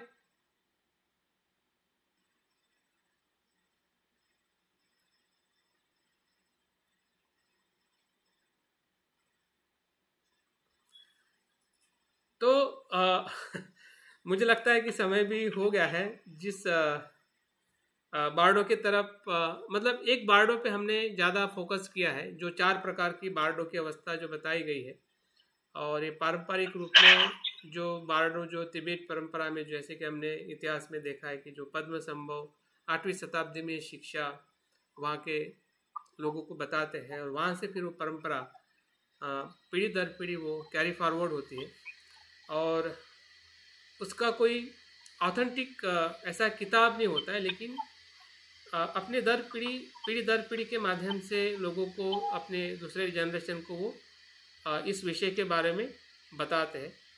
और वही जो आधुनिक जगत में जब उसका भाषांतर होके जो आज पूरे भारत विश्व में जिस नाम से, किताब के नाम से परिचित है कि the Tibetan book of the death, तो इसे ही पारंपरिक जो दर्शन आया है बार्डो का, विशेषता पद्म संभव जी के शिक्षा से, तो उसी के ही आधार पर ग्रंथों की आज जो जिस लेखक ने जो किताब लिखी है, और ये जो किताब जो है ये रिम्पोचे ने लिखी हुई है, जिसका हिंदी अनुवाद हुआ है। तो ये दोनों किताबें या उसके अलावा भी जहाँ पे भी हमें इसका संदर्भ मिलता है, जो हमें बार्डो की 4 अवस्था का जिक्र करते हैं। तो पहली जो अवस्था जो है वो जीवन के साथ बार्डो अवस्था, ये जीवन ही बार्डो है। जन्म और मृत्यु के बीच की अवस्था जो है, जो अभी हमें जी रहे हैं, और उसमें संपूर्ण जो आध्यात्मिक जीवन है और चुनौती से भरा हुआ जीवन, 2 जीवन है। चुनौती से भरा जीवन मतलब द्वंद्व का जीवन, सुख दुख, यश अपयश, कुशल अकुशल, जो भी द्वंद्व है संसार का, सब चुनौतियों से भरा हुआ है। जन्म से लेके मृत्यु के बीच में जो हम जीवन जी रहे हैं या अभी तक जो भी जी चुके हैं, बहुत ही भयंकर, बहुत ही त्रासदायक, बहुत ही समस्याओं के साथ द्वंद्व में ही हमारा जीवन गया है। और इस द्वंद्व के भीतर बार्डो क्या है? इस द्वंद्व के भीतर एक अपॉर्चुनिटी है, एक अवसर है, और अवसर ही बार्डो है। क्योंकि बार्डो में फिर वो जीवन का बार्डो हो या मृत्यु के समय का, वहाँ पे हर समय में 2 दिशा है। एक भ्रम है, एक भ्रामिक अवस्था है, और दूसरी स्पष्ट अवस्था है। भ्रम भी बार्डो में आता है और स्पष्टता भी बार्डो में आती है। मार भी बार्डो में आता है और बुध भी बार्डो में आते हैं। और दोनों को भी बार्डो में देखना, वही हमारी प्रैक्टिस है। अगर दोनों को हम बार्डो में देखते हैं तो क्या होता है? दोनों को भी हम जब अंतराल में देखते हैं, उसके संक्रमण में देखते हैं, उसकी प्रक्रिया में देखते हैं, तो हमें मार का भी स्वरूप दिखने लगता है और बुद्ध का भी स्वरूप दिखने लगता है। मतलब बार्डो की अवस्था एक प्रकार से वर्तमान के क्षण की जागृति की अवस्था है। जैसे हम वर्तमान के क्षण में आते हैं तो हमें काम छंद भी दिखने लगता है और धम्म छंद भी दिखने लगता है।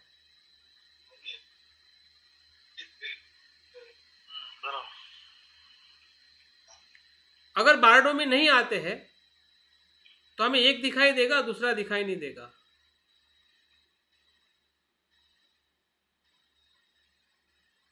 धम्म छंद दिखाई देगा, लेकिन धम्म छंद के पीछे काम छंद दिखाई नहीं देगा। तो धम्म छंद को कभी भी करप्ट कर सकता है और हम ध्यान की बार्डो अवस्था में नहीं जा सकते। तो इसलिए दोनों को पहचानना ही बार्डो है, जो जीवन के साथ जुड़ी हुई है। इसलिए जो जीवन हमें शरीर के साथ में मिला है इसलिए महत्व का है, क्योंकि यहाँ पे जो क्षमता जो है ज्यादा है समझने की, और हमें जो अवसर मिला जो है इस शरीर के साथ में जो अवसर मिला है बुद्धत्व प्राप्त करने का, इसमें भी उतना समय लगता है, लेकिन समय नहीं है। हमें लगता है कि 60 साल है, 70 साल है, जो भी हम एक अनिश्चितता रखते हैं जीवन की, लेकिन जीवन निश्चित नहीं, अनिश्चित है। और उस अनिश्चित जीवन में जो भी हम धम्म को सही अर्थ में अगर हम आचरण करें, मन के उस भाव को जानकर सम्यक दृष्टि के साथ, क्योंकि सम्यक दृष्टि मतलब ये नहीं है कि कुशल को देखना और अकुशल को देखना। सम्यक दृष्टि मतलब संपूर्णता को देखना। कुशल अकुशल को तो देखना ही, लेकिन कुशल और अकुशल के अनित्य भाव को देखना, वो सम्यक दृष्टि है। अगर आपने कुशल अकुशल को देखा और आपने अनित्य भाव को नहीं देखा तो वो सम्यक दृष्टि नहीं है। तो इसलिए जीवन में जो बारडो जो है हर समय है, और हर समय में हमारे पास में दो अपॉर्चुनिटी है, जो हमने शायद भवचक्र में भी पढ़ा होगा। एक तो आप प्रतिसाद दोगे तो दुख जो है श्रद्धा की तरफ जाएगा। अगर प्रतिसाद नहीं दे रहे हैं, प्रतिक्रिया दे रहे हैं, तो वो भी एक बारडो की अवस्था है, क्योंकि उसमें भी वैसे होने वाला है। एक तो आप बुद्धत्व की तरफ जाओगे या फिर भवचक्र की तरफ जाओगे। एक ही क्षण में दो रास्ते हैं, दो अवस्था आती है। जब हम उसको मैं पढ़ रहा था और उसमें ऐसा बताया जाता है कि जब आपके सामने कोई कलर आता है तो दो प्रकार के कलर आते हैं। रेड ही आता है, लेकिन रेड के फ्लेवर होते हैं। एक रेड जो है संसार की तरफ जाने वाला होता है और एक रेड जो अमिताभ बुद्ध की तरफ जाने वाला होता है। अगर आपने संसार के रेड को पकड़ लिया तो क्या होगा? भवचक्र में जाएंगे। भवचक्र में जाएंगे, क्योंकि दो कलर आते हैं वहां पे एक जैसे, दो चित्र आएंगे, दो भाव आएंगे। अगर यहां पे अगर हम समझ नहीं पाएंगे जीवन के अस्तित्व में, तो वहां पे भी हमें समझ में नहीं आएगा।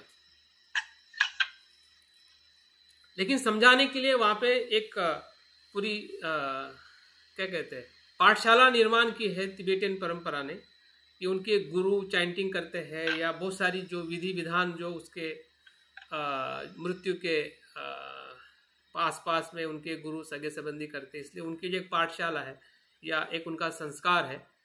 तो हम भी ऐसा, मुझे लगता है कि आजकल हम मृत्यु के समय ऐसा कर रहे हैं। मैंने भी, मेरी मम्मी का जो मृत्यु हुआ था तब मैंने बहुत सारे चैंटिंग्स किए थे, और मुझे लग रहा था कि इसकी असर मतलब जो भी परिस्थिति है उसमें मेरे लिए और सभी के लिए हो सकती है, और उसकी काफ़ी विधायक असर होती है। तो एक परंपरा है जिसमें बारडो में उसका बहुत कुछ वर्णन किया गया है, लेकिन फिर भी वहाँ पे भी दो चीज़ें होती है। ऐसा कहा जाता है किताब में, इसी किताब में कहा गया है कि ज़रूरी नहीं है कि ऐसा करने से वो चेतना मृत्यु के बाद में बुद्धत्व की तरफ ही जाए, क्योंकि वहां पे तो किसी को पता नहीं है। इवन जो विधि कर रहे उसको भी पता नहीं कि उसकी चेतना के साथ में क्या हो रहा है, लेकिन संभावना है कि वो हो सकता है। लेकिन वो किस पे आधारित है? उस व्यक्ति के चेतना के पहचानने के आधार पर, क्या उसको पहचान रहा है क्या। कॉज और कंडीशन, अगर कॉज ऐसा होगा तो कंडीशन तो मिल रही है उसको, है ना, तो वो उधर ही जाएगा। अगर इसमें कंडीशन कितनी भी हो, लेकिन उसका अगर कॉज नहीं है, उस चेतना का अगर रुख नहीं है, हा? उस चेतना की अगर वो पहचान करने की क्षमता उसने विकसित नहीं की है, तो वो उसकी चेतना कहा जाएगी भवचक्र के 6 लोकों में से किसी भी लोक में जा सकती है। वो हमारी भी हो सकती है जो हम उस स्थिति में आएंगे, या किसी और की भी जो भी अभी तक मर चुके हैं, या हमारा भी जो मरने के बाद अगर ये पुनर्जन्म, हमारा ये जीवन अगर पुनर्जन्म का है, तो हम फिर पहले के जन्म को भी हम देख सकते हैं। मैं तो अपने जन्म को देखता हूँ, सोचता हूँ कि ऐसा क्या हुआ होगा। और सोचना अच्छी बात है, बुरी बात नहीं है, कल्पना नहीं है। आप वर्तमान के अनुभव के आधार पे अगर पीछे जाते हैं तो, क्योंकि आपके पास में लॉजिक है, आपके पास में तर्क है, आपके पास में इस जीवन को देखने का अनुभव है कि आप आपके जीवन को कैसे देख रहे हैं, और फिर धीरे धीरे हम पीछे के जीवन के भीतर जन्म के पूर्व की अवस्था में भी जा सकते हैं। हमें भी जाना है सर। बर्थ रिग्रेशन बहुत उत्सुकता है मुझे तो। सभी को उत्सुकता है, क्योंकि जो चीज हमें पता नहीं उसकी उत्सुकता हमेशा होती है और होनी भी चाहिए। मैं तो मृत्यु के बारे में जाके वापस आई किसी दिन शेयर करूंगी। अभी मुझे लग रहा है वो चीज किसी दिन शेयर करूंगी। हाँ बिल्कुल, इसी बारे में अभी हाँ बिल्कुल, ये संभव है क्योंकि हम उसी अवस्था में जी रहे, लेकिन हमें इतना ही है कि पता नहीं चल रहा है, वी आर नॉट अवेयर। मैं एक बार 96 का घटना बताऊंगी मेरे लाइफ की। हाँ जी तो मुझे अब लग रहा है कि मैं उस समय बारडोर से बिल्कुल चिंतन करना चाहिए। मैं अपनी एक घटना बता के मैं अपनी बात को पूर्ण करूंगा, क्योंकि अभी समय काफी हो गया। मैं कल शेयर करूंगी उसको। हाँ, मैं चाहता था कि मेरा ये अनुभव आपके साथ में शेयर करूं, और ये अनुभव मैंने सुबुद्धि के साथ में भी शेयर किया था। मुझे लगता है कि 3-4 साल पहले मुझे काफ़ी अच्छा अनुभव हुआ था, और अनुभव होने का कारण यही था कि मैं जो आध्यात्मिक मृत्यु और आध्यात्मिक जन्म के बारे में बहुत चिंतन कर रहा था उन सप्ताह में, उस दिनों में। तो स्वप्न में मुझे इसका रियलाइजेशन हुआ। तो स्वप्न मुझे पूरी तरह से एकदम क्लियर याद रहा जब सुबह उठा, और उस स्वप्न का जो स्वप्न की जो प्रक्रिया जो है उसमें पूरी तरह से मुझे मेरा मृत्यु भी दिखाई दिया, मृत्यु के बाद मुझे चेतना भी दिखाई दी, और पुनर्जन्म भी मुझे दिखाई दिया कि मेरा जो जन्म जिस जगह पे हुआ था, जन्म लेने के बाद मैं अपने पूर्व जन्म के बारे में भी मैं बता सका था। ये सभी बातें बहुत ही स्पष्टता से हुई, उसका मैं जिक्र करता। मैं और मेरा भाई, जो मेरा बड़ा भाई है, दोनों भी हम साइकिल रह के रास्ते से जा रहे थे। साइकिल से रास्ते से जाते जाते बीच में जो रास्ता या कुछ बनने वाला होता है, लेकिन वो रास्ते के बीच में बहुत लंबी खाई होती है। मतलब हो सकता है कि वो पुल बनने वाला हो और उस रास्ते से हम गुजरने वाले होते हैं। तो दोनों भी हम स्पीड में चलाते हैं, उसकी भी साइकिल होती है, मेरी भी साइकिल होती है, लेकिन वो ब्रेक लगा पाता है, मैं ब्रेक लगा नहीं पाता हूँ, और ब्रेक नहीं लगने के कारण मैं उतनी ऊंचाई से नीचे गिरता हूँ। अभी देखो वहां से कैसा मैं अपने मृत्यु को मैंने देखा, और जैसे मैं नीचे गिरता हूँ और वहां पे मेरा मृत्यु हो जाता है। मृत्यु होने के बाद में मैं ऐसा देख रहा हूँ कि उसमें से मेरी चेतना बाहर आ रही है, और मैं देख रहा हूँ कि ये मेरा शरीर शव पड़ा हुआ है। मेरा भाई घर पे जाता है, माता पिता को बुलाता है कि भाई के साथ में ऐसा हुआ, और सब पुलिस और सभी लोगों को मैं देख पा रहा हूँ कि मेरे शरीर के साथ में क्या हो रहा है। शरीर के साथ मृत्यु होने के बाद जो दाह संस्कार होता है, और घर में जो लोग रोते हैं, मेरी मम्मी, मेरा भाई, सब लोगों को मैं देख रहा हूँ कि सब लोग रो रहे हैं। मैं उनके साथ में मैं महसूस कर रहा हूँ उस बात को कि वो सभी लोग रो रहे हैं, और मैं उसको देख पा रहा हूँ कि वो रो रहे हैं। कुछ समय तक मैं उसी के आसपास में फील करता हूँ, मेरे परिवार के पास में, करीबन 1 सप्ताह तक, और फिर मुझे लगता है कि अभी सभी लोग शांत हो गए हैं, और वहाँ से फिर मैं दूसरे जन्म की तरफ मेरी चेतना जाती है, और मैं दूसरे गांव में या दूसरे माता पिता के कोख में जाने तक मुझे अनुभव होता है कि मैं माँ के कोख में गया, मेरी चेतना, और उस माँ के गर्भ से मेरा जन्म हुआ। जन्म होने के बाद मैं ऐसा देखता हूँ कि जन्म होने के बाद करीबन जन्म से लेके 10 साल के बीच तक मुझे धर्म में इतना उत्साह था कि मैं अपने पिताजी को कहता हूँ कि मुझे विपश्यना के शिविर में भेजो, और विपश्यना का शिविर होने के बाद में मैं उसके अनुभव को बताने के लिए लोगों को इकट्ठा करता हूँ 10 साल में। तब मुझे ऐसा लगता है कि ये जो मेरी धम्म के प्रति जो रुझान है, धम्म के प्रति जो मेरी अनुभूति है, वो मेरे पहले जन्म के साथ में कैरी फॉरवर्ड हुई है, और उस प्रवचन में जब 10 साल में मैं बात करता हूँ लोगों के बीच में, जब शिविर करने के आने के बाद, तो ध्यान की बात करने के साथ साथ मैं अपने पूर्व जन्म की भी बात करता हूँ कि मेरा मृत्यु ऐसा हुआ था और मृत्यु होने के बाद में मैंने ये जन्म धारण किया।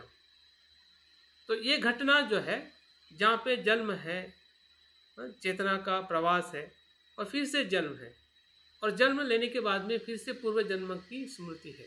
ये सभी घटनाएं जो है, जब मैंने सुबह उठ के मैंने देखा कि मैंने क्या देखा, तो पूरा चित्र मेरे सामने था कि मैंने क्या देखा, और पूरा स्वप्न था, वो चिंतन भी नहीं था। वो पूरी तरह से मेरे शरीर को, मेरे जीवन को मैंने हर उस घटना में मैंने जाते हुए देखा, उस प्रकार से मैंने उसको महसूस किया। और उस घटना को जब मैंने सुब्रति को बताया, जब यहाँ पे वो आए थे, तो उन्होंने बोला कि ये बहुत ही एक अच्छा एक्सपीरियंस है कि जब हम आध्यात्मिक मृत्यु या मृत्यु जो है, दोनों में फर्क नहीं है।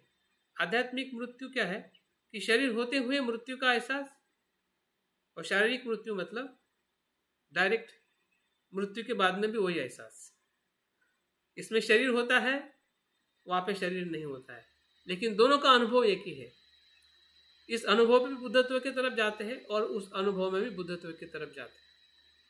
अगर हम मृत्यु की सहजता को स्वीकार करें या मृत्यु की सत्यता को स्वीकार करें, तो ही बुद्धत्व का जो अनुभव जो है या क्षमता जो है, वो इस जीवन में भी आ सकती है जो अभी हमारा जीवन है, और मृत्यु के समय में भी जो हमें चेतना का जो जीवन है या चेतना का जो प्रवास जो है नेक्स्ट बर्थ के बीच का, जिसे हम भवंग कहते हैं या बार्डो कहते हैं, तो वहाँ पे भी हमें चांस है कि वहाँ से भी हम डायरेक्ट उस अनुभव के तरफ, विमुक्ति की तरफ जा सकते हैं।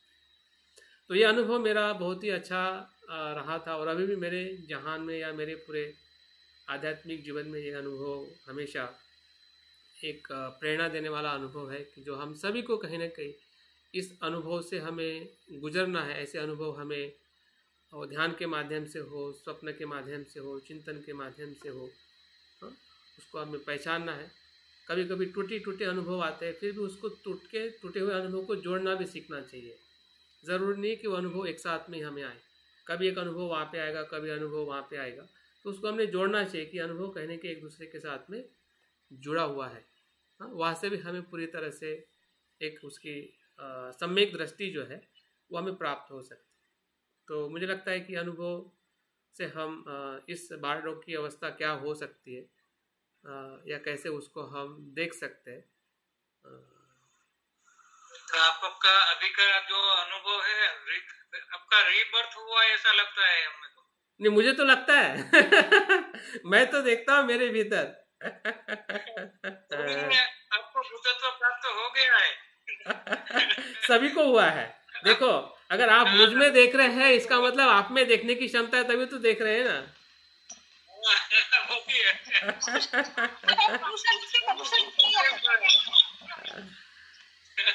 ठीक है,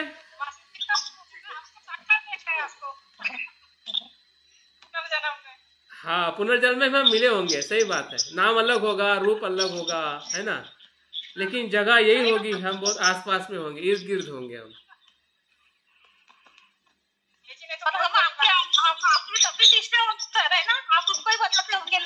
हाँ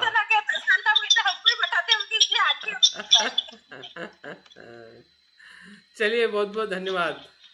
मुझे लगता है कि आप ही हम रुकते हैं, और कल फिर हम उसके बाद की जो 3 अवस्थाएं जो है, मृत्यु के समय की और मृत्यु के बाद की और उसके बाद की, उसका हम अभ्यास करते हैं। चलिए, मिलते हैं। शुभ रात्रि, जय भीम, नमो बुद्धाय।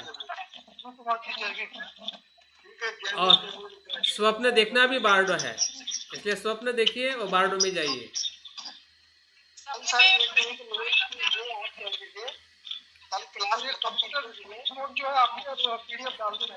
हाँ, ये डाल देता हूँ, ये पीडीएफ डाल दूंगा सुबह। ये क्लास खत्म करते समय आपने ये बताया था कि कर्म के भीतर मन हो और क्या क्या चीज कैरी फॉरवर्ड होती है, मृत्यु के समय।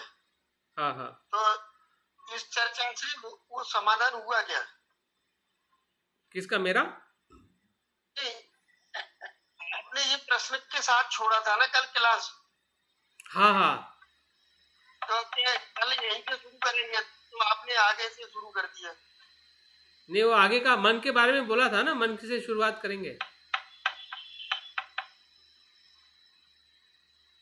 वो कैरी फॉरवर्ड वाली बात इम्पोर्टेंट लग रही थी मुझे, तो वो कुछ बातें तो हुई है लेकिन वो पूरा हुआ क्या? तो कैरी फॉरवर्ड में तभी संभव है कि जब हम मन को समझ पाएंगे। मन में सब कुछ कैरी फॉरवर्ड होता है। ठीक है सर, फिर हाँ, फिर बता दो। तो कैरी फॉरवर्ड हर समय में आएगा, क्योंकि कैरी फॉरवर्ड का मतलब ये है कि उस अवस्था से दूसरी अवस्था में जाने वाली ऊर्जा कैरी फॉरवर्ड होना। तो ये खत्म होने वाला नहीं है कैरी फॉरवर्ड सुभाष जी, ये कंटिन्यू चलेगा। ठीक है सर, नमो बुद्धाय, जय भीम। अभी भी कैरी फॉरवर्ड कर रहे हैं। अभी रात हो गई, सुबह मिलते हैं।